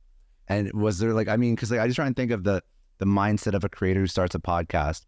What are the reasons for doing it? Such a good point. So for me, it was much more, I wanted to listen and learn because I knew I had the gap. I couldn't be paying for so this was like an education 100% tool for you. Everything's been educational. You weren't concerned about money to bridge that gap? No, not at all, because I was working in trading at the time. You're still working? Okay. Yeah, so I was working in trading at the time, and it was just purely educational, and I was able to find my way out of that system, out of that process, learn what I needed to learn, interview people that would be thousands of dollars to consult with, right? And get that access to information. It was only as I launched when I realized that it was a mess. You had YouTube over here, audio over here. Back then, the whole thing was a mess up. That I thought initially maybe we could build a product. I would try to initially build a SaaS product to house everything together. So video, audio, and everything. That was one thing I tried to build. A second thing I tried to build was another kind of Notion variation, which I'm still actually considering to this date, by the way. Just basically a way to aggregate everything. So that's what I was thinking initially, because I knew it was a mess. It was just a complete mess. Your workflow or just the podcasting? Podcast industry, it's just so fragmented. Yeah. It's so fragmented. In contrast to posting on Instagram, posting on Twitter, posting on YouTube. Yeah. It's all over the place, which is why there's such a high failure rate, right? Such a high failure rate in podcasting because it's so complicated. There's so much miniature small things. Again, to keep it sustainable, to do 100 reps. If you can't do 100 reps, don't do the first rep, right? Yeah. So I quickly kind of saw that, and then it just brokered into helping, consulting. The reason why we have an agency is very interesting is because when people would ask me for help on their podcast, I could tell them what to do, but if I couldn't do it for them, it wouldn't make no sense, right? Because they didn't have the skills. The gap between where they were and where they are is the skill, it's the delta. So if they're not designers, if they're not editors, if they're not copywriters, they can't write it.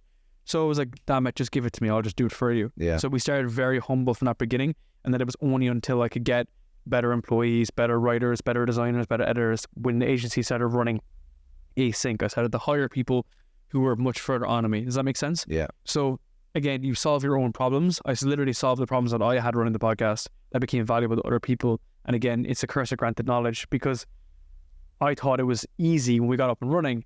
Actually turns out that's incredibly valuable to somebody else. And this is actually the problem. So many of my friends, as I'm sure yours too, have asked, like, how do I start? Yep.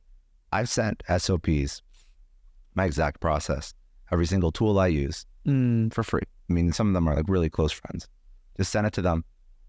0 podcasts have been created. You want to tell you why that is? Yeah. I know exactly what it is.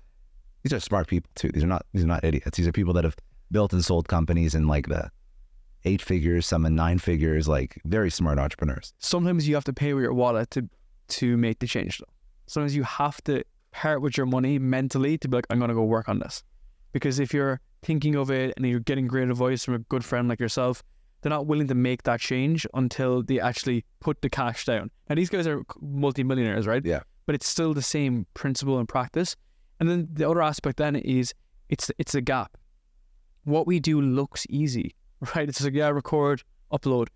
But these small micro things that are happening in there, that's what all adds up. And especially if you're in your 30s or 40s, which again is kind of the entrepreneurs that we work with, they have kids, they have businesses, they have a wife, they have all this other stuff. So it's like, yes, can you do it? 100%. 100%. But will you actually do it? That's the question, right? And whether, this is an interesting observation. So when we had the done for you approach for so long, it was like, yeah, here it is. If you want us to do it, okay. If you don't want us to do it, okay. But now you have to meet people where they are in their journey. We go back to customer experience. Some people want to get started, they want to learn, feel more in control. So we teach them. Some people want to do it themselves. We give them the resources. Some people want it done for them. And often people will figure out the process, how it's done with you, and then allow you to do it for them, right? So that's kind of... So interesting. It's an ascension model, right? And that's not like intentional. It's just a way to be able to serve different people so that people who complain that they don't want to do it anymore, you have an option for them, right? So that's where I would say like we're less an agency, more a media company. There's just so much stuff in the ecosystem, right? There's like, we have like lots of stuff going on. There's so many different pieces to a podcast. Yeah. Do you have an issue articulating the value of building leverage? Because I would assume if I was selling this as a service, I have had, not because I don't sell it, but I have a hard time getting somebody to buy in to the concept of doing this for 6 years. They're like, what has it done for you? And I told you how much money this makes. 6 years in business, that's kind of a shit amount of money for any objective business. 6 years in business, you should be making probably over $10 million. All seriousness, maybe between 5 and 10 if it's like if you're struggling. But most businesses after 5-6 years, if you're still doing them, you figure out some semblance of product market fit. You can repeatedly drive, you figure out your customer acquisition costs. You can build a system that allows you to have mid to high 7 figures in revenue. That's a good point. But for podcasts, again, you are playing the infinite game. The money that comes from advertisers for this show is small. It's very small compared to what I could be making building a business. But if I execute my playbook and I do what I sort of mentioned earlier on this show, where I maybe take small equity positions or whatever it is, and then also the stages that I get on and the people that I get to speak to and the relationships that I build and the opportunities that come from all the adjacent items, like I can't put a value on that, which is why I'm going to do this till the day that I die. I don't really care about the money that comes in from advertisers, but that's a very hard value prop to articulate to somebody who wants to start this. I think there's better ways to do it, and or different ways to do it. You could productize immediately. If I had a high ticket product and you were my ICP, my customer profile, I could be building rapport with you. And on the back end of this podcast, I could be selling you a product or service. I could be including you as my content marketing if I'm doing like B2B or any kind of business. So there's a whole bunch of different ways to do it. But what do you think is the best way to look at, should I start a podcast? Like if someone's going to ask you that question, what's your answer? It has to be complementing the business in the back end. Otherwise, you're not going to justify putting in the time or the cash. So I'm just crazy. Yeah, no, because you're building an ecosystem of this is your brand. You get me? And any product that you want to build on the back end is based off of this. You get me? So that's the broader play. You don't need to have the product on the back end right now, but it's almost having that brand. So you take me example. I didn't have that for 2 years, 3 years. Very similar, actually, the way we started this. Similar journey, right? But it's building brand equity. And brand equity is intangible, and it's also very difficult to quantify, right? But people who play an infinite game understand the value of brand, understand the value of building a longer term connection with your audience and your customers without looking for direct response. The whole idea of like direct response marketing, the funnels, Russell Brunson, all that kind of approach is that you're looking for 1 penny in, 2 pennies back out.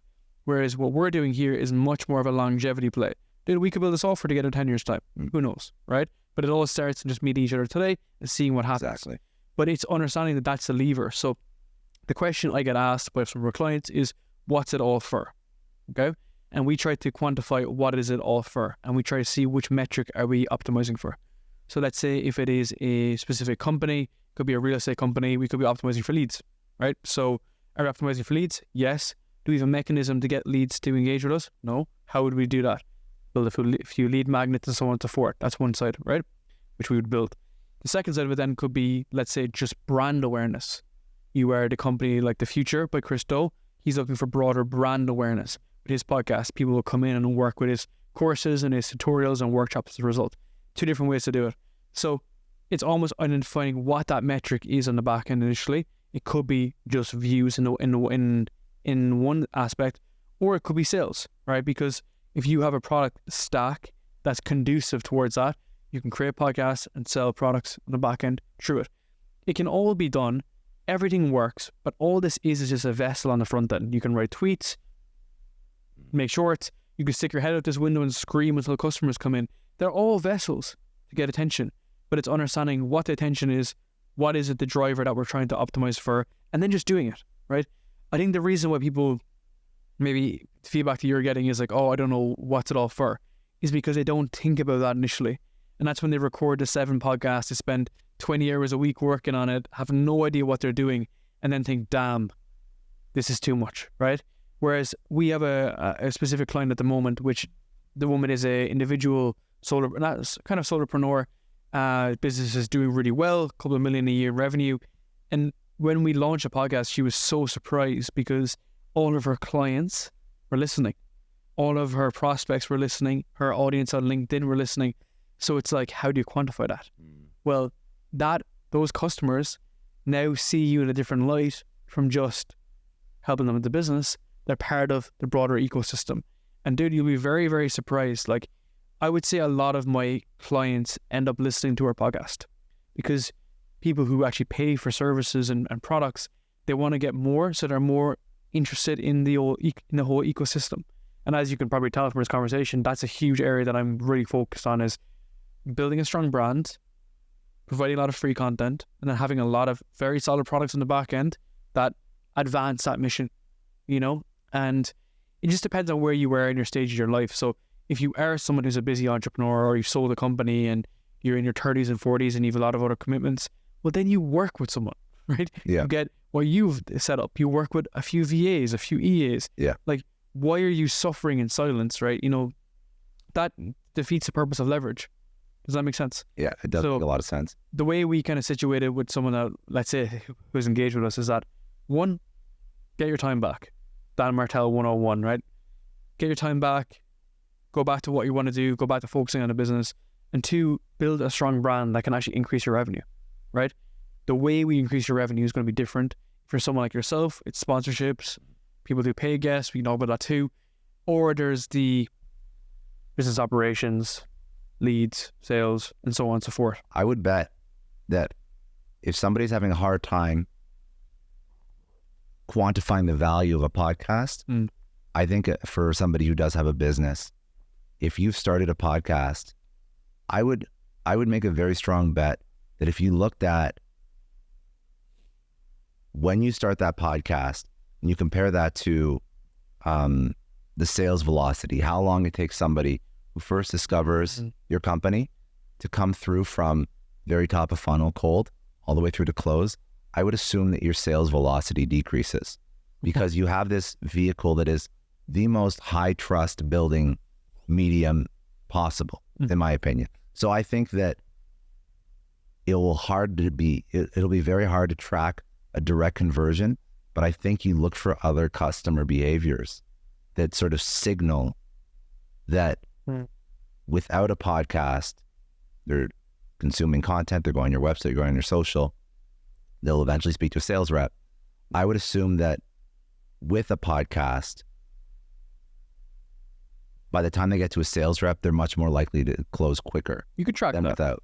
Definitely track that. It's almost like a referral from your content, right? Because, well, yeah, because I think that if you look at the average customer, they're going to do 70 to 80% of the research before they buy, before they even talk to somebody. Yeah. Talking about like enterprise B2B or just like higher ticket items. Okay, so let's say they're coming in, interacting with you and touching base. What's the alternative? I always say to people, if you're not creating content, what's the alternative? You're paying for attention, you're paying for everything. So you have this opportunity whereby you pay with your time, or you create a system, or you hire a team, and you run content for you for your business, or you pay for business. You only have 2 options. So it's like, oh yeah, I could spend more time doing X, Y, and Z. You still need customers. You still need marketing. I think it's very funny too when people say, I want to take a break, right? I want to take a break. I'm like, a break to do what? Because your business still runs, right? What do you need a break? But that's a signal that they don't understand the value. Oh, exactly. But I mean, take a break in general with stuff, right? Whether it's running their business, their content, their offer, their sales. We want to slow things down internally. what else are you going to do? You're running a business. It's like you sign up for this. It's almost like if people are not... That could be a much bigger problem. 100%. Expectations are not properly set when you started this thing, and you just realize that you made yourself you built yourself a very high paying job, 100%, as opposed to a business. And then that's more indicative of, okay, you got to build systems and processes and hire people and scale yourself. So you're not just working, 120 hours a week. But it's interesting, right? Because most people don't think like that. And it's something that we realize as entrepreneurs too, that yes, there's obviously sacrifices and so on that have been made, but if you're not going to do the work, then why are you doing it in general? And it's something you need to be realized with your sales process, the ecosystem, or even the companies you want to work for. If guys are complaining, they're not going to go the extra mile or get back to you on a Saturday with an email. They shouldn't be entrepreneurs. They should not. Which is why most people, I feel like, have a really incorrect version in their heads of what entrepreneurship is. Dude, I literally swear on my life, I spent 16 hours yesterday building a landing page, preparing for 4 podcasts, and then at 10 o'clock last night, I was like, we got this podcast in the morning, and I started preparing for the 10 last night. I swear on my life. I know. Yesterday morning, I had to write all my newsletters because I was behind on everything because of recording podcasts. I usually write on a Saturday, edit on a Sunday. I couldn't. I had to write yesterday, and I had to go with everything else. And it's like, what's the alternative? I stop releasing my newsletter and I stop getting sales. It's like, there is no alternative. Exactly. But when you are in entrepreneur mode, like, this is why you do have to find a way to systematize as quickly as possible. Because if you don't, you're going to add more stuff on. It's all going to fall on you. But I mean, like, this is entrepreneurship. Yesterday, we're recording in 4K now. I have to figure out how to transport and send 4K footage to all over the world, right? Which is a pain in the ass. I know. And I went through like 5 different like file sharing services. It took me like 6 hours to make. I did that last week. I was signing up for, I was like Sync, pCloud, Dropbox, Box, another one I can't remember the name of, Google Drive. And I'm like, okay, so how do I not go bankrupt sending like a terabyte per episode? And like, this is just my afternoon. I had to cancel the gym, and then I had to like cancel basically everything else I was doing yesterday because I spent 5 hours researching all this dumbass file sharing, and I was using all these AI tools to rank all the different features and benefits. It's just like, this is life though, dude. This is life. And I mean, this is the game. What's and I mean, this is like, this because you do all this crazy shit too. Oh yes. What was it? Dude, I spent 2 weeks doing that. Can I Thursday, my web hosting SiteGround, for some reason, even though I didn't send out any emails all week, because I was in Boston. My voice is still like hoarse from speaking so much at this conference. But I was in Boston, and then SiteGround sends me an email. We've disabled your email for your domain because we found that we're getting a lot of 550 errors, basically meaning that your email is getting sent to like non-real email addresses, like you're spamming people basically. And I'm like, I haven't sent an email like all week. Like, I don't have anyone on my team sending emails. I have no automation set up right now. What is going on? Why is my email just shut down randomly on a Thursday morning? Like, the emails that I get, and I'm sure you do too, just like the random shit. Yeah. It's just day in the life. It's left field stuff, right? That's what like all your morning routine, your planning stuff just means nothing at the end of the day sometimes. Dude, I had the exact same thing with like accounting. Literally last week, we were saying we're going back and forth that they were like, oh yeah, there's like some accounting fee, like these companies that work for all your accounts. I was like, what the hell? I sent this to you like 2 weeks ago. Yeah. And then that went on for ages, and then the email was there. And it's just like, this took like 3 hours. Does that make sense?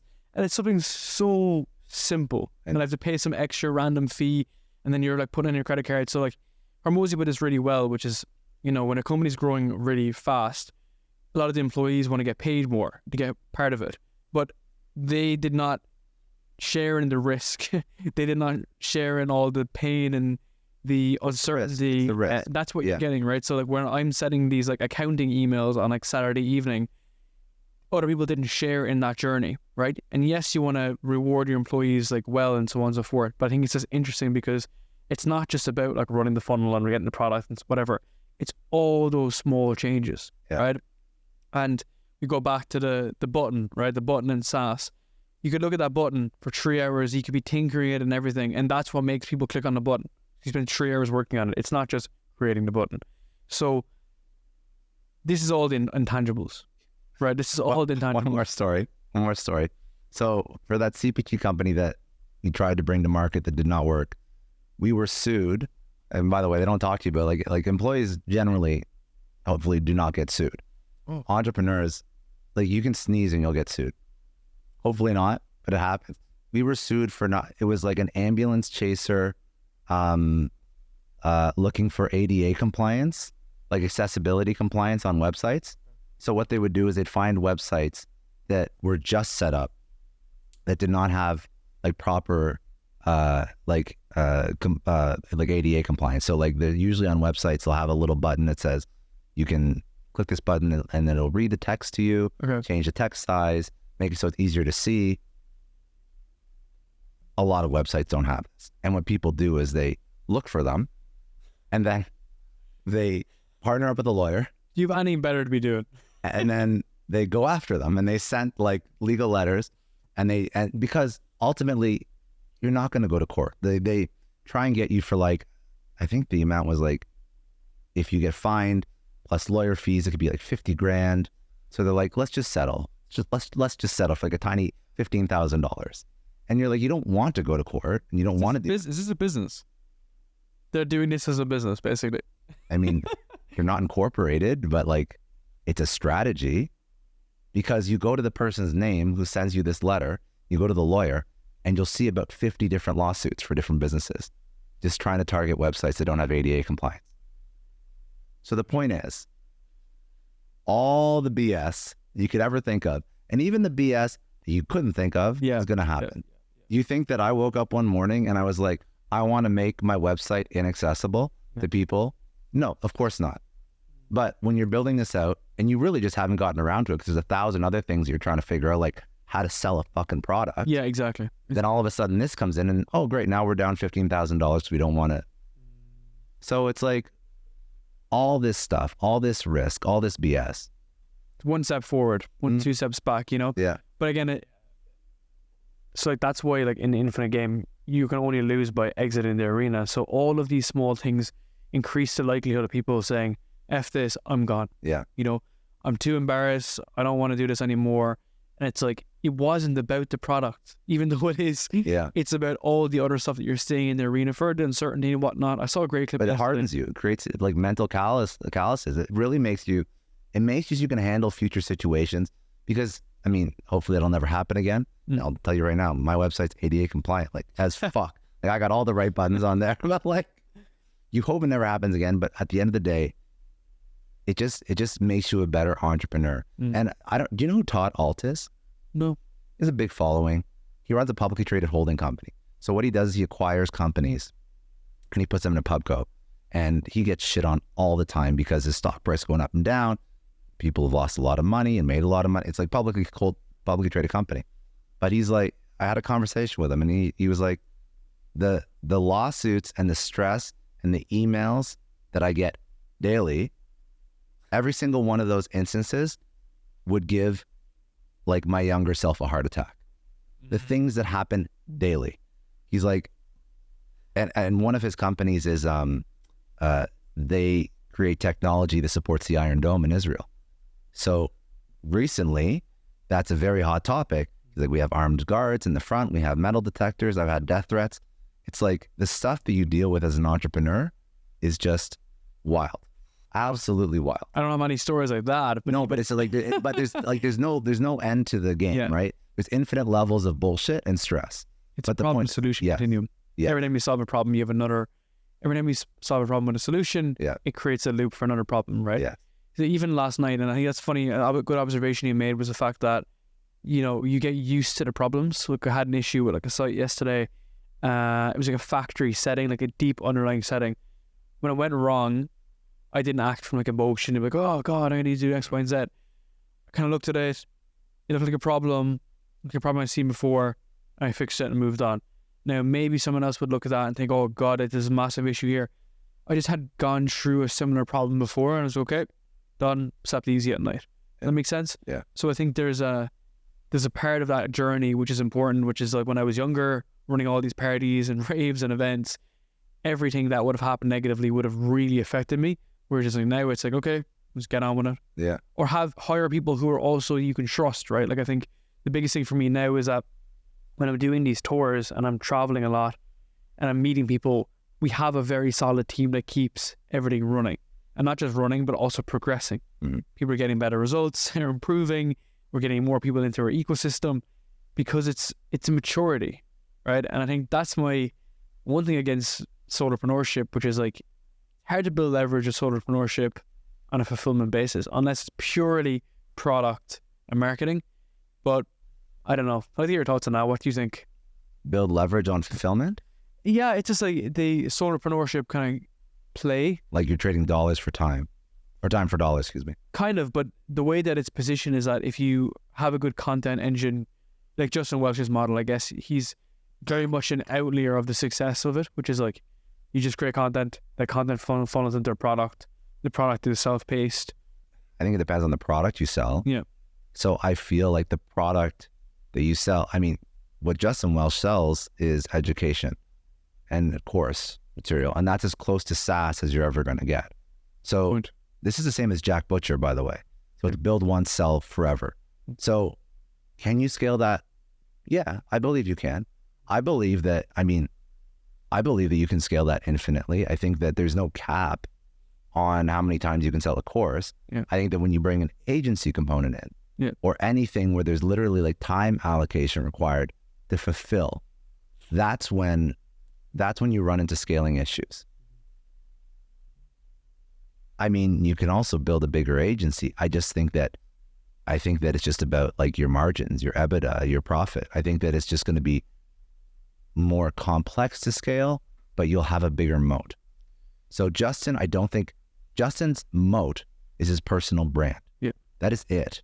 So someone else who's a charismatic, well-spoken dude builds an audience on LinkedIn, launches a LinkedIn course. Justin just no longer has a moat. That's the only concern. So it can scale infinitely, but it can also be like it can be disrupted very easily.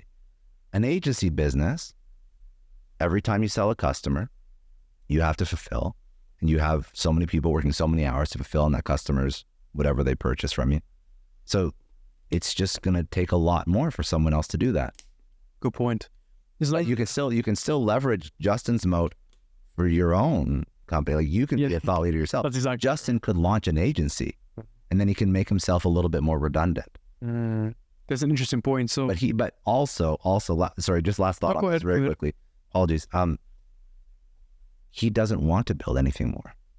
Exactly. That's the X factor. He wants this kind of business. He does not care that it does not have a big moat around it. He does not. This is all the things we spoke about. That actually isn't his focus. His focus is lifestyle. That is what he is optimizing for. So, is optimizing for lifestyle the smartest business move? It depends if that's what you care about. If you don't care about lifestyle, then I would say that what Justin's building is not the smartest move. My question on that is more so, if you weren't making all the money that you're making, would you still be optimizing for what you say you're optimizing now? If you aren't making all the money that you're making. So let's just say, let's just use Justin as an example, but not looking at him specifically. Say someone, Tom, has a $5 million a year content business, and now he's optimizing for lifestyle. But if he wasn't making $5 million a year and he was only making $1,000 a year, would he still be saying he's optimizing for lifestyle? Because you wouldn't have the cash that you need to optimize. I agree. Lifestyle. So that's why everyone needs a number. You have to know your number. But do you get the number? So I think you can work backwards from cost of living, how many trips you want to take in a year, what's your rent or your mortgage, what kind of schools do you want your kids to go to? Do you care about like owning a $500,000 car, $500,000 watch? Do you care about flying private, flying commercial? Like, you can build your number. Good point. And then once I don't think anyone really does that. Very few people do that. No one knows that, man. Because everyone's just like, I need more and more and more and more. But what's more? Like, most people would be just fine living on $50,000 a month. 50 grand a month, yeah. Geez. 50 grand a month is a lot. You say it, But I mean, a lot of people make a lot more than that. Yeah. 50 grand a month. I mean, like in high tax states, that's like 25. Consider like private school, consider mortgage. Like in New York City, it's a lot, but it's not a lot. Yeah, I get you. And if your spouse doesn't work, it's a lot, but it's not a lot. So, but if Isn't that crazy? It is, right? But if you live in a town of like 3,000 people and you don't have kids and you just like, you like the nature or whatever. So that's like You my got to do this exercise. so that's my problem. So on paper, we're making a lot of cash. I don't spend any of it because I don't have a high cost living. So I don't spend anything. Like, I really don't care to, by the way, I hate fancy restaurants. Like I just same as a like very, very high end restaurant. I like good food. Give me more steak, dude. Don't Gina loves Michelin star. I can't stand it. I like just like really good food. That's all I care about. I don't fly private. I fly like business or first. Mm-hmm. If I made more money, I've thought about this a lot. If you're gonna fly private, first of all, it's like insanely expensive. But you also don't want to do like the BS planes. You want like nice planes. Yeah. I don't want like some fucking tiny Shambo. Yeah, like I see some people flying private in like these like shit tiny jets. I'm like, bro, just fucking go fly Delta first, like, or go fly like Emirates, like first class. Like you don't have to do this to yourself. Like it's not that cool. Funny. I'm 6'2", bro. I don't want to be like sitting like this and That's so funny. But even with the number though, right? Yes. You know, like even for ourselves. So like we're married, no kids. We have a really nice house. Have you figured how much you spend like per month? Dude, when I'm home, probably no more than like, including rent and stuff, probably less than like 10K a month. That's because you live overseas though. Yeah. Okay, so rent alone in some cities would be like 10K. Exactly. Yeah. But again, that's a decision, right? So like So let's not talk about like Americans specifically, because I know there's like a lot of opportunity here. You go to New York, Los Angeles and stuff. But let's say you're based from like Ireland, the UK. Yeah. My advice is immediately get out of those countries because they're declining countries, 100%. The UK, Ireland, they're completely declining. They're just small-minded, backward countries. And if you're living in London, you're spending 15 grand a month. And it's shit, right? Like the place you're living in is shit. It's dangerous and all that kind of stuff. So my recommendation is get out of there. Where you can go is you go to Asia or you go to Dubai. I looked at Dubai. We were going to move the business there. My business is based in America. And we were going to move the business to Dubai. And then it was just like, do I even want to be there? Because you can't be there 12 months of the year because it's so hot. Mm-hmm. You know, it's like 120 degrees for like 4 months of the year. Also, it's not really that fun. Like, you know, I'm not a guy that's going to be in the beach club, right? So it's like, I don't really want to do that.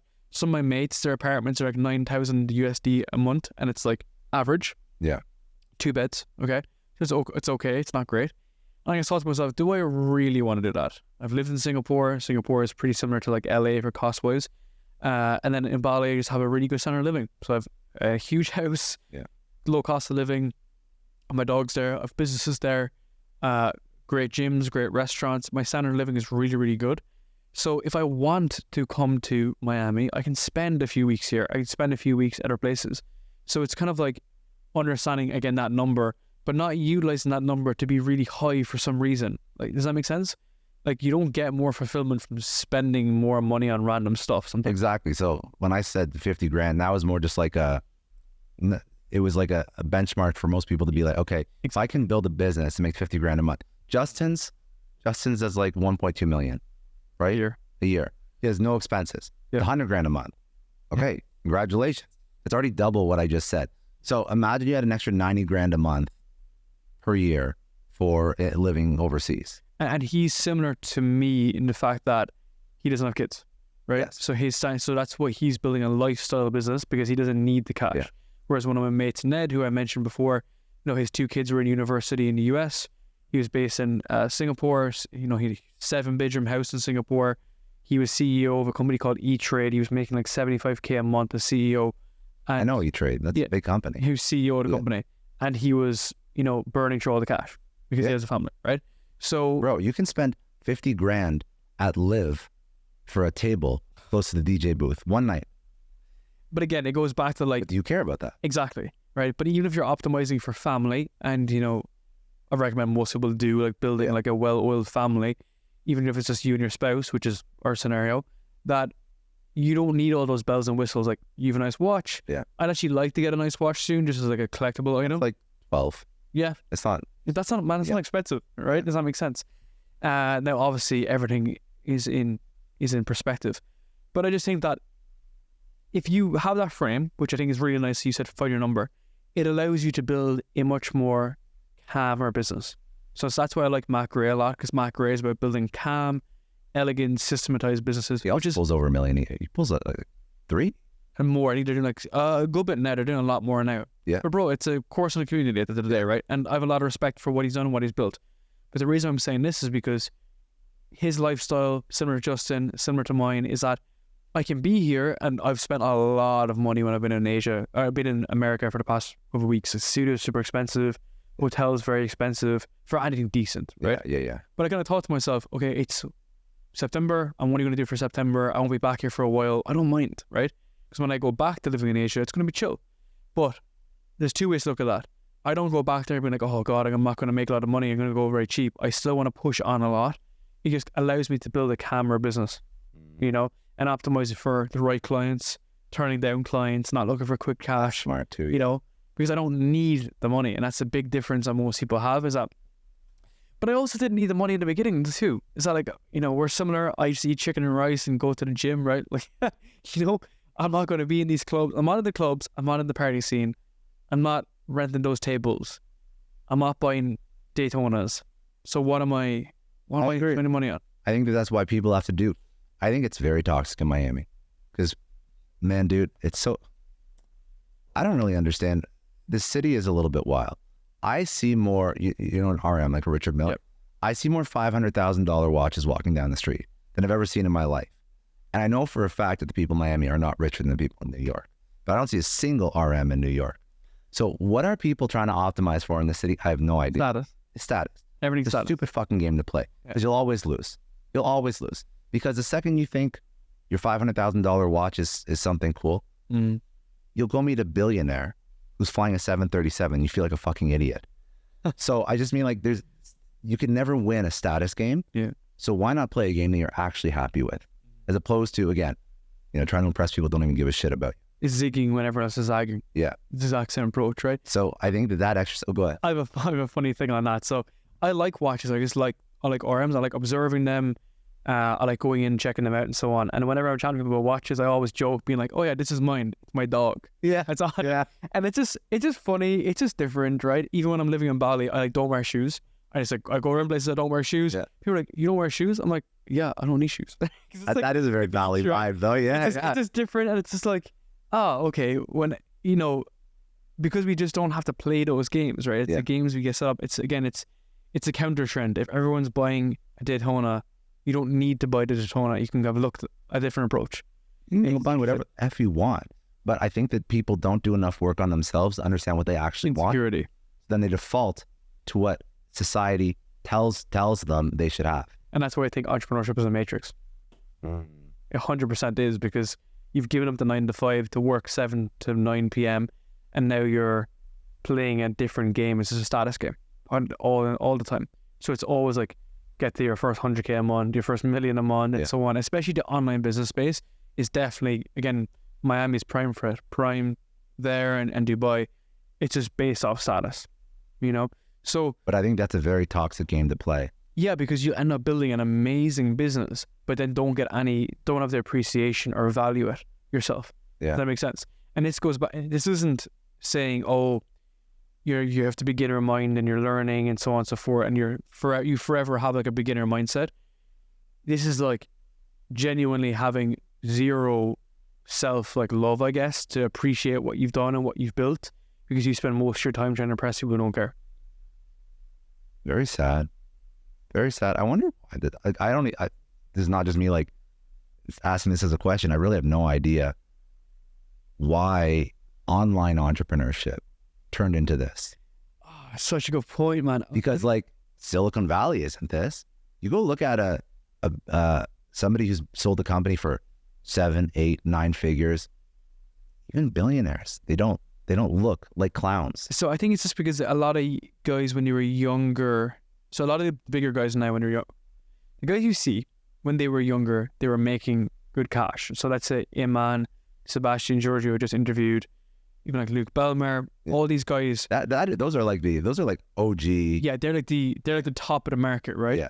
But they kind of set a precedent that like this was normal, right? Dude, like running a He looks like he's dressed like old money all the time. and that's intentional, right? He's trying to, so he looks like James Bond, right? Yeah. So Luke Belmar doesn't. he doesn't. He's much more natural, but he still has an RM, right? Yeah. But what I'm trying to say is like that ecosystem is really inspiring to people because it shows that it's possible. So it's good to open up the world, but it shows so basically that makes it seem easy, okay? And as a result, you have some people who are insecure who flash the numbers. You see the screenshots on Twitter, which is like Porsche 911, a Daytona watch, a chick from like OnlyFans, and a Shopify screenshot, right? Yeah. And that makes it look super possible. Oh my God, that's funny. So when you have people who do not have the receipts, they actually haven't done the work, they start living through that lens. Say that you're making it up. Yeah. They're actually making it up. So that's why like the people with the loudest voices are probably the guys that are making the least amount of the money. And they're proving that. Man, I've seen that time and time again. And it's usually from an area of insecurity. People that were friends of me ended up turning into that. And it's just trying to play a status game. Now, as a result, you have this massive disconnect from people who are actually successful, who are unplugging from that game. Yeah. And then there's people then that are trying to flash that game. And it just gets amplified in areas like this. And now there's kind of red pill kind of community approach, which is like, you know, you can't get the girl until you get the 100k a month, and then the girl that you get is actually an OnlyFans chick, and then it's like she's only getting with guys because they actually have cash, and it just creates this really bad vortex. I can't stand red pill. I don't really understand it at all. I think red pill plus money. That's what Twitter money is. It is though, but it's so stupid. So stupid. But like if you think about it in contrast to like what relationships are, Elise met when I was at the very start of my journey. We built together. She supports me. I support her. You know, it's much more of a natural, organic thing. Whereas, like, I think the whole idea of like, go make the money, go make your bag, and then go get the girl. Yeah. I just think it's awful when, especially you're somewhere like here or Dubai. Yeah, but then there's like, in red pill, there's like these like undertones of like disrespect. Oh, women, 100%. like, and sometimes overtones too. It's a whole other thing that. Yes. So there's. And I also find what pisses me off is people adopt it into their content strategy. Because they don't have an identity. Does that make sense? When you don't have an identity, you'll be given an identity. People that do have identity adopt it. One of my biggest issues with Chris Williamson is that he adopts red pill into his content strategy. And again, I think it's some people. And he's so much smarter than that. Yep. But he brings it in. And a lot of my favorite podcasters that I listened to growing up that sort of inspired me to do this shit, they turned into red pill or politics. You took the words out of my mouth. I was going to say about politics. So like all politics and stuff. So I would go a little bit step further in this, and it's controversial. It's like politics, red pill, and then adding in religion into it as well. Because if I'm now my newfound religion, which is great, you can do whatever you want. But if you start inserting that into what things should be or shouldn't be, creates a huge dilemma. What it's marketing, right? We have our tribe, we have the tribe that we're against, we throw stones at everyone that we're against. That's how these people blow up. Well, this is what Tate did. Yeah, exactly. And Right. everybody. We're going to get to this. We're going to get to this. Because bear in mind, if someone blows up, that means that the counter side is that some people are giving out about it, right? So if you blow up because you built a great business, you look great, you're healthy, you have people that are the opposite to say, oh, you don't need money, right? The opposite of people blowing up about a religion argument is that it's causing controversy between religions. Yeah. Right? So that's an example. There's also relationships, the red pill example, and there's a politics example, Democrat, Republican, right? What Tate did, which is very strategic, is yes, all the Matrix was manufactured. It was based off kind of real examples of what happens in the system, right? But Tate did something very interesting, which is that he got people to wake up in terms of like, yes, you do need to take control of your life. You need to take responsibility. Which is a great message. Which is a great message, of course. But you have guys that were not ready for the message that took it further. Let me give an example. That's where guys go down the red pill route and then they say, oh, well, then I should do this and do this. It's like, dude, one, you're not Tate. You don't have that influence and authority. And two, you're missing the point. You're missing the point of it. So Tate was actually influential on my character because he just made me realize that like I need to take more responsibility for everything that's happening in my life, right? Which is a great message. Which is a great message, right? And of course, other things got blurred and whatever. You don't even need to say that, right? It's an obvious thing. But it's like like this conversation today, you take the things that you are most helpful for you and you disregard the rest. Well, for me, Tate was like, he's a great marketer. Yeah. And his content strategy is phenomenal. Iman Gatsu does the same content strategy as Tate as well. Yep. And now I'm learning that strategy. I told you I have a separate video editor guy. Yep. Now he's doing that, and he's cranking out like whatever 7 to 10 clips per week, and we're going to ramp it up on all these different, like whatever channels. Yeah, all these different channels that aren't like my main channel, right? And he's driving people back. But dude, I know the guys that started that here. Yeah, you know Logan Forsyth, media scaling. Well, yeah, I know them. I met them at a conference in Orlando. Yeah, you should definitely speak to them if you're interested. I literally just referred someone to Logan yesterday. Yeah. So like that sub account approach. Yeah. They're definitely one of the best in the world at doing it. Yeah, I'll chat with them. I have a guy doing it now, but I'll chat with them. But yeah, so I mean, there's stuff. So okay, so I have a question. I have an actual question. As a creator, we're just being shooting. No, it's good though. It's good. As a creator who's looking to start, when you look at all the examples of people that kill it with political content, religious content, red pill content, should you dive into it, go ahead first, or should you stay away from it? Absolutely avoid it like the plague, because you don't want your brand attached to something that you don't even believe in. Like most people's beliefs, they don't really believe in it. Like the red pill stuff, it's like a trend that someone goes through when they're going through a breakup, right? Same with like any hard beliefs like that you truly don't see yourself doing forever. Why are you doing it right now?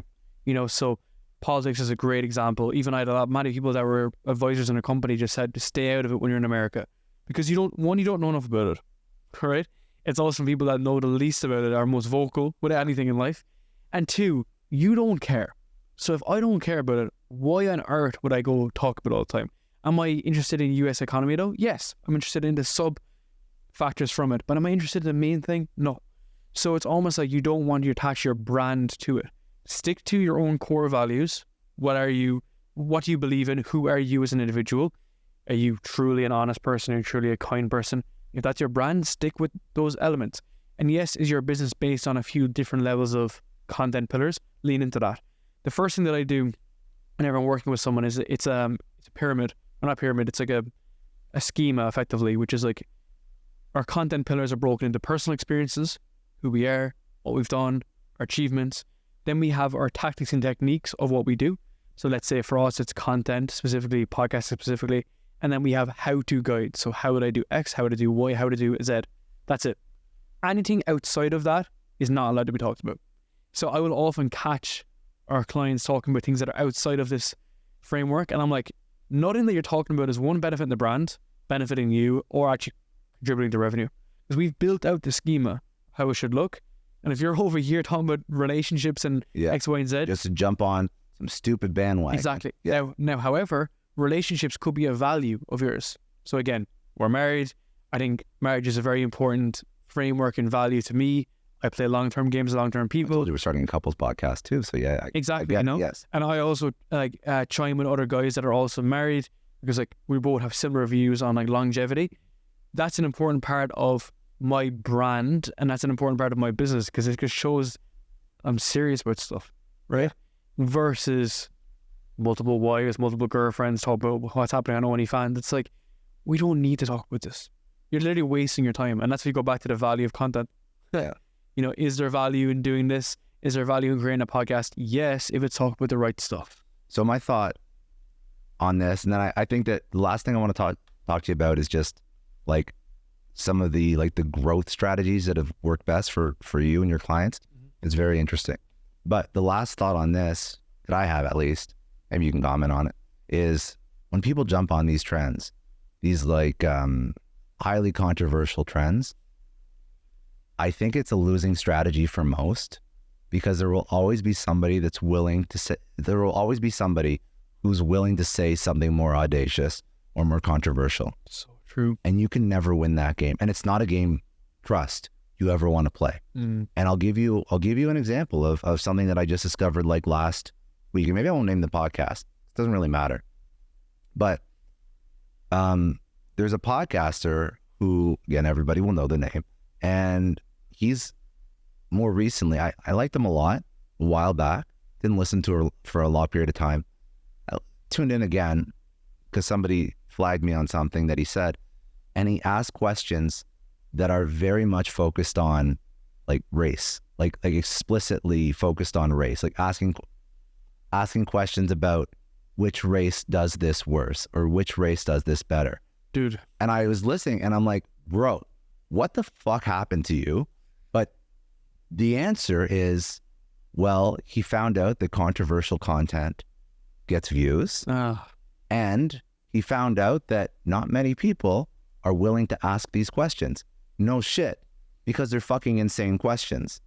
But the thing is, he asked these questions, and now this is like a thing that comes up a lot.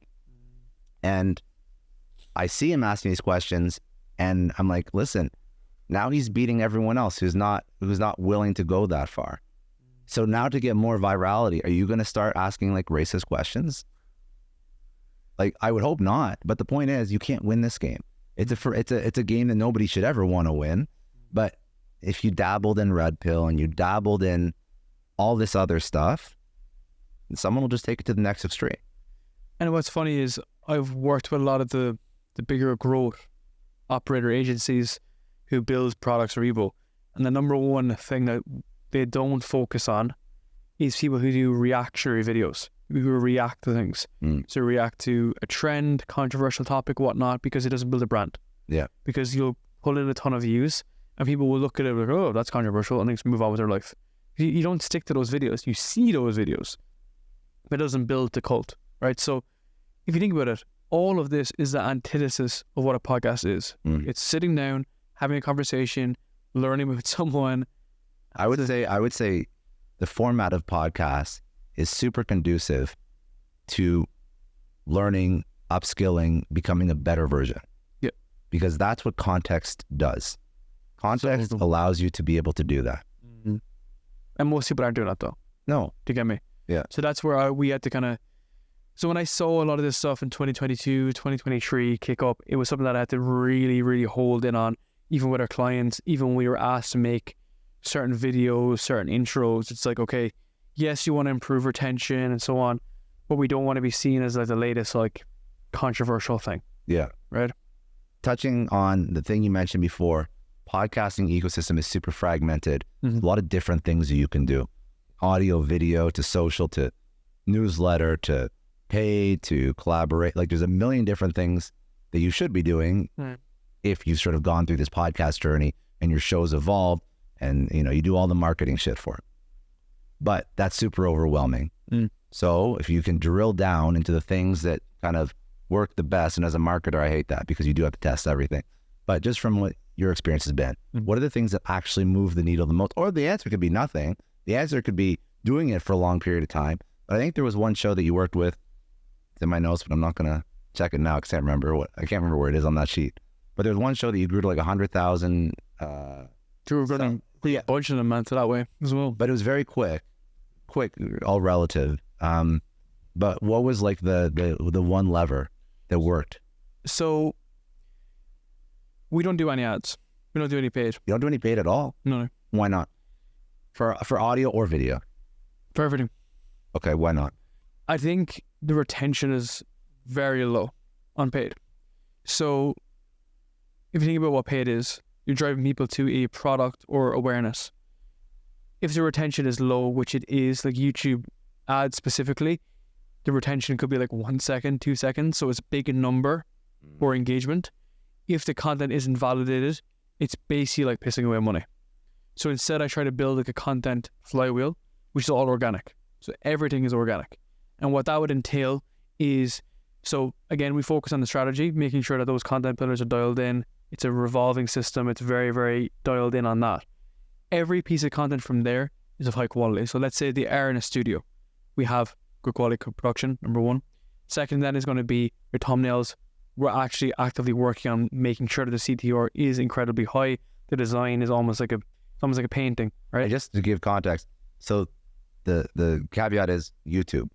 YouTube, yeah. But this feeds into everything else. Okay. So that's going to be the packaging, the writing, the content writing. The writing is actually going to be engaged. It's not just like a piece together thumbnail and so on and so forth and title. And that's actually done before you start recording. So again, the strategy is making sure the episode is, we know what we're trying to achieve with the episode. Yeah, it'll change and so on, but there's a bit of an idea there. This is when we go on the actual flywheel then, which is your newsletter that we're building. You're building the email list, you're building the lead magnets, you're putting them into, I would pick 1 or 2 different platforms. I'm always focused on LinkedIn because it's business content. We could focus on Instagram. I would almost leave TikTok. You know, I nearly never focus on TikTok, ever. So having Instagram as your secondary or LinkedIn as your primary, and then bringing all of that content across, because if you think about it, if you're struggling to get views and downloads, you can get that organic traffic by telling stories on LinkedIn, telling stories on Instagram, building up much more of a framework. You might not even have to release clips, because you can do this all with having your clips just on YouTube. And on LinkedIn, you're writing stories, lessons, insights from the podcast, from you specifically. And that's the flywheel method, right?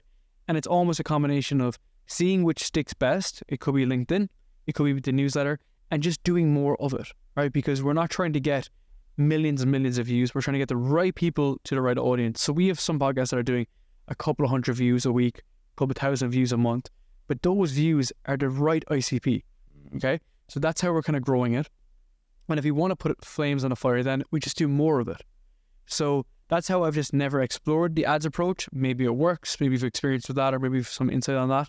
But for me, if we can get the strategy dialed in, then all of those key verticals on the growth sides can really expand aggressively. Now, you don't need to do more content with that, right? Because think about what LinkedIn is, think about Instagram is. They're platforms that are going to help you push your content forward. So for me, it's much more of a lean operation. We have like maybe 10 people per team.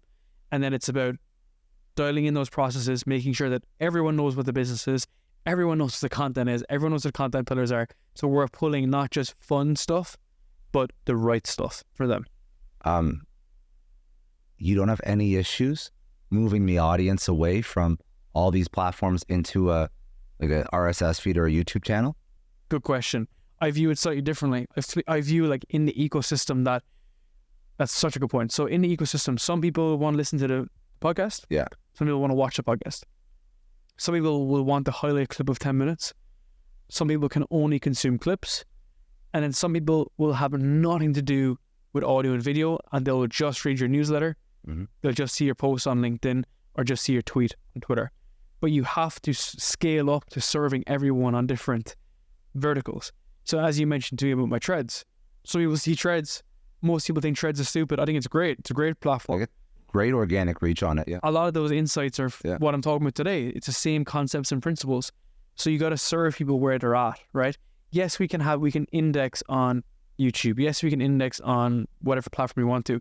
But if you can find more people with the same content, then why wouldn't you bring that same content there, right? And that concept of like repurposing is oversimplified, but it's not executed well, right? Yeah. So it's almost like we need to have one true source of truth, which can be your long-form podcast, which builds your newsletter. And then all of the content from there is elastic.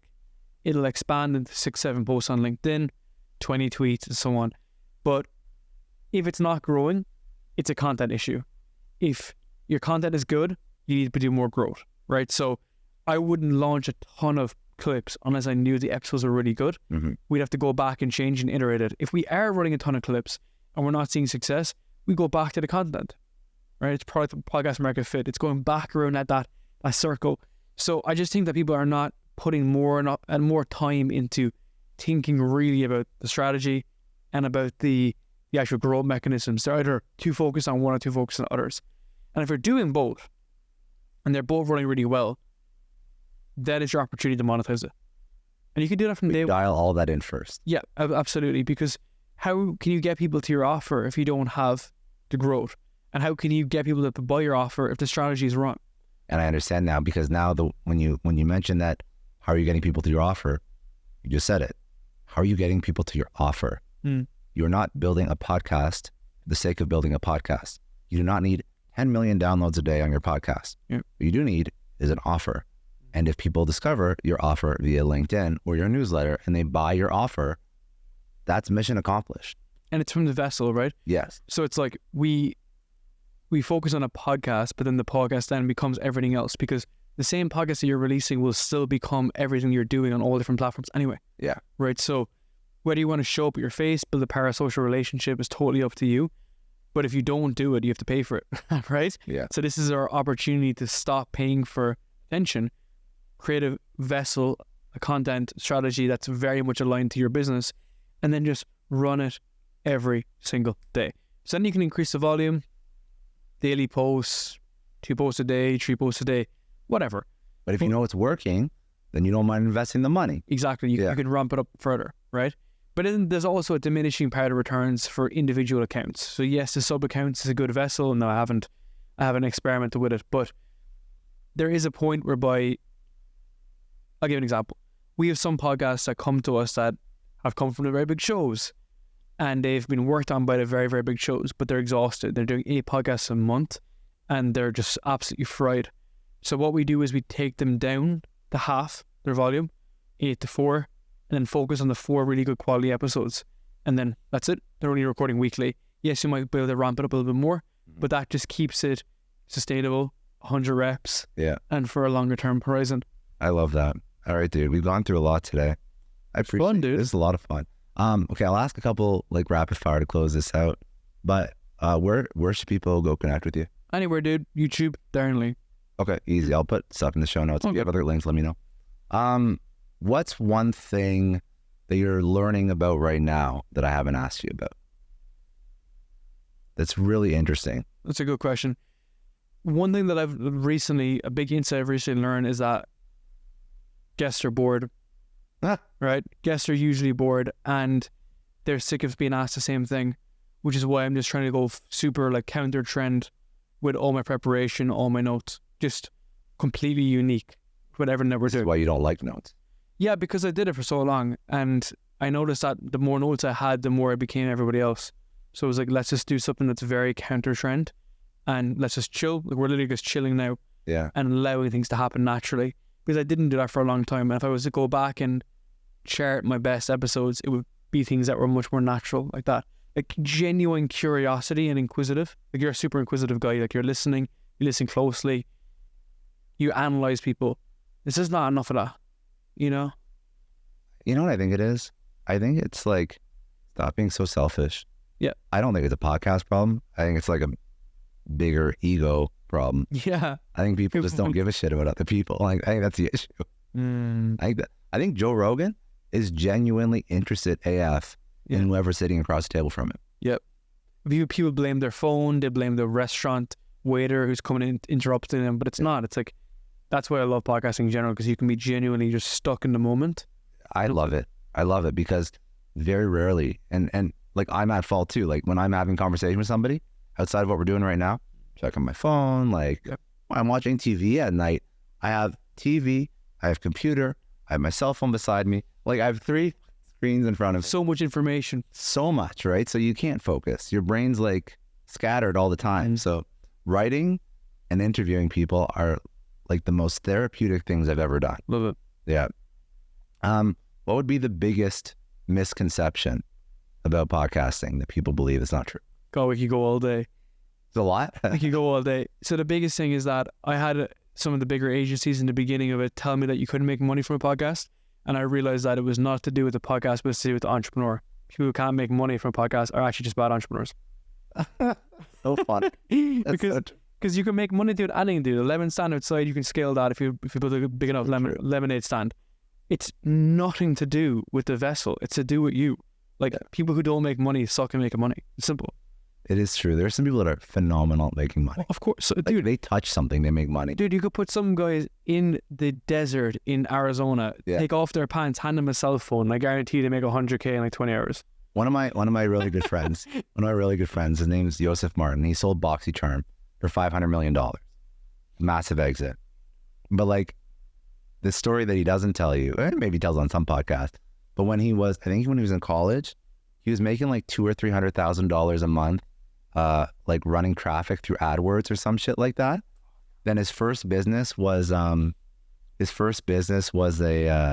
like a wholesale merchandisers liquidators business where he'd take like truckloads of like I've seen those. His business was like just casually making $10 million a year, and then he turned around while he was building that, started BoxyCharm because he has so much excess inventory of beauty goods that he actually turned that into a, like, some people are just very good and making, or not just making money, 'cause that's like, it sounds cheap. They're resourceful. They're resourceful and they see opportunity. Yep. And they aggressively pursue opportunity when it's working. And I think that it's a skill that you can learn. And it's something that even as a successful, I put that in air quotes because I've had some success, not compared to what he's done, but as a successful entrepreneur, it's something that I still have to learn. So even though there was an exit, then I started doing all these businesses, none of them are working. Now the podcast is working, and now I'm doubling down on that. And I think that that's actually like, you start to, it's like shiny object syndrome, but Well, you do it until you find what works. Exactly. Let's see that I said it. And then you just focus on that. I think that more people have to focus on that. And I'm always a fan of saying stick with something until, like, doing it for a reasonable amount of time until it works. But the caveat is you're not doing the same thing over 10 years. So if you stick with something for 10 years, your year one version of it is going to be very different than year 2 and year 3 and year 5 and year 10. They're all going to be these like permutations of the first thing, but it's going to be you learning and iterating and evolving over those 10 years that will allow you to be successful. It's evolutions. It is evolution. Last thing that I love to ask is, you go back, you're already young, so it's kind of like not that young. You're young enough, whatever. The question is, if you could tell your 20-year-old self one thing, what would it be? Probably to quit alcohol earlier. Really? Yeah, I quit alcohol 2.5 years ago. Yeah. And I saw that. There was a post of 500 days. Yeah, so I'm 2.5 years now, so I was like 900 days or some shit. Yeah, it was just a waste of time. It was a distraction. Like, it was just pointless. We just did loads of partying when I was younger. It's just so big in Ireland that it becomes indoctrinated into the society that you have to do it. And if you don't do it, you're a loser. And it was like, I could just be where I am plus 10 steps ahead, but just stop drinking earlier. I had no problem. I didn't have like any abuse issue, but probably if you spoke to someone, I probably did from a medical perspective, right? Because everyone in Ireland drinks a lot. But it was just, it hinders progress, and it is used as a mechanism to soothe, to celebrate, commiseration, congratulations. Every single emotion, it is used as a vessel just to distract yourself. Yeah. So if you are not successful and if you are failing, it is now a excuse to be able to take it easy and chill and don't worry about it, just go for a beer. Whereas if I just stopped drinking and if I stopped partying, doing all that dumb stuff, I'd have figured out all the stuff that I figured out earlier. It's so funny because I used to be so against like this sober movement. I'm like, alcohol's not gonna like really hurt you that much. I still drink every once in a while, but I actually haven't drank in like, I'm sure like 3 or 4 months, because I get so frustrated when I'm not clear and focused and have high energy. And I didn't even mean to stop drinking, and just like, I definitely don't need it for like feeling comfortable in social situations. In fact, I'm already too much sometimes in social situations. Like I just give no fucks. So like alcohol doesn't help that at all. But I could be completely sober and then I'll still be able to like have fun at a party and chat with whoever the fuck I want. But for me, it was just energy levels and clarity of thought. Now I have this fridge right there full of a whole bunch of drinks. If anybody wants to drink, I'd have a drink with them, no problem. But it was just like not a net positive. There was literally zero positive. I think that if you are like super introverted and scared about being, social, you can make an argument for a little bit of a positive, but I think that's actually a behavior you can actually quite fix for sure by going out and being more social more often. For sure. And like, it's also, as you mentioned there, the other effects, right? So I felt like shit from drinking so much, and I was foggy for 2-3 days and all this. Also being fat too. Exactly. Yeah. But I was also like, again, my weight training went down. I stopped training as much. I also became more anxious. My sleep got really bad. I was sleeping like 3 or 4 hours a night. Lots of negative things that could just be solved by just stop drinking. So you may want to have a drink for your first child, or you sell a company, or whatever that is. But if I know that it's toxic for me, then why would I do it? And I'm the perfect case study of when you give it up and the benefits. So I was doing nothing with my life, just going through the humdrum, doing what everyone else was doing in the 9 to 5. I gave up, and I was able to solve the problems that I need to solve in the moment, continuously. Yeah. When the weekend came around, it wasn't about when was I going to drink. It was going to be like, I have to get this done, this done, this done. Yeah. Perfectly fine. Because I get more what's the word I'm thinking of? Energy. Validation, just like net feel good from on a weekend, like doing work. Yep. Or like spending time with Gina, or like going out, like, but like not having to, if I drink, it's like I feel like the weekend's gone. Yep. And I feel like I jump from, like, my weeks are tough and weeks are like nonstop. And I feel like weeks are like just sort of blurring into each other. And I actually just feel drained, not from like the liquor, from the lack of time sober when I'm not working like balls to the wall. Yeah. And also you fall behind. Right. Yes, you do fall. So, like, you enjoy your work. Yeah. As do I. Like I'll jump on a podcast on a Sunday afternoon. When you act from a stable position though, Yeah. a solid position. Yeah. So I think that's when you're behind, you do irrational things and Yeah. you act from a place of anxiety. Yeah. Okay. Second podcast is going to be on alcohol. We could go on that for like 3 hours. I have no doubt. It's because I actually hate I hate like all or nothing in black and white. I don't believe life is like that. And I do not like when people are like, I can no longer eat this and I can no longer drink. I'm like, you are setting yourself up for failure. And I don't like that personality type. To me, it's too extreme. I like people that do things for the right reasons, not just because they're tying into some like cultural norm of drinking or not drinking. Do it for you. Do it so it fits your schedule. I think that's just a healthier way to go through life. 100%. So when someone's like, I'm not drinking anymore because I watched a podcast and now there's a whole sober movement. That's not a good reason to never drink again. Yeah. And also, you don't have to talk about it every time you're at a party. That's also annoying as fuck. Yeah, no one cares. No one cares. So do things for the right reason and do things so that they're sustainable. I mean, people do it for like health and wellness. I've been working out, and in this fitness game, I mean, I used to be in much better shape than I am now, so don't like troll too hard. But I used to be in like, really good shape. I'm talking like stepping on stage almost for like bodybuilder competition shape. Not anymore. I used to play a lot of sports, but I've been working out since I don't know, like, well, working out like 14, 15, like, So those 14 like hockey and then sports. I used to coach tennis, play rugby, used to play soccer. So I've always been working out or around it. And the people that lose weight, look good, turn into lifestyle, it's not about extremes. It's about doing it again for as long as you possibly can. So I think that that's just a healthier attitude when it comes to like diet you take on, whether or not you're drinking or not. Find a way to do it for the long term. For sure, man. Yeah. It's a good way to finish. I think so. Awesome, dude. Appreciate it, dude. Appreciate you so much. That was a lot of fun.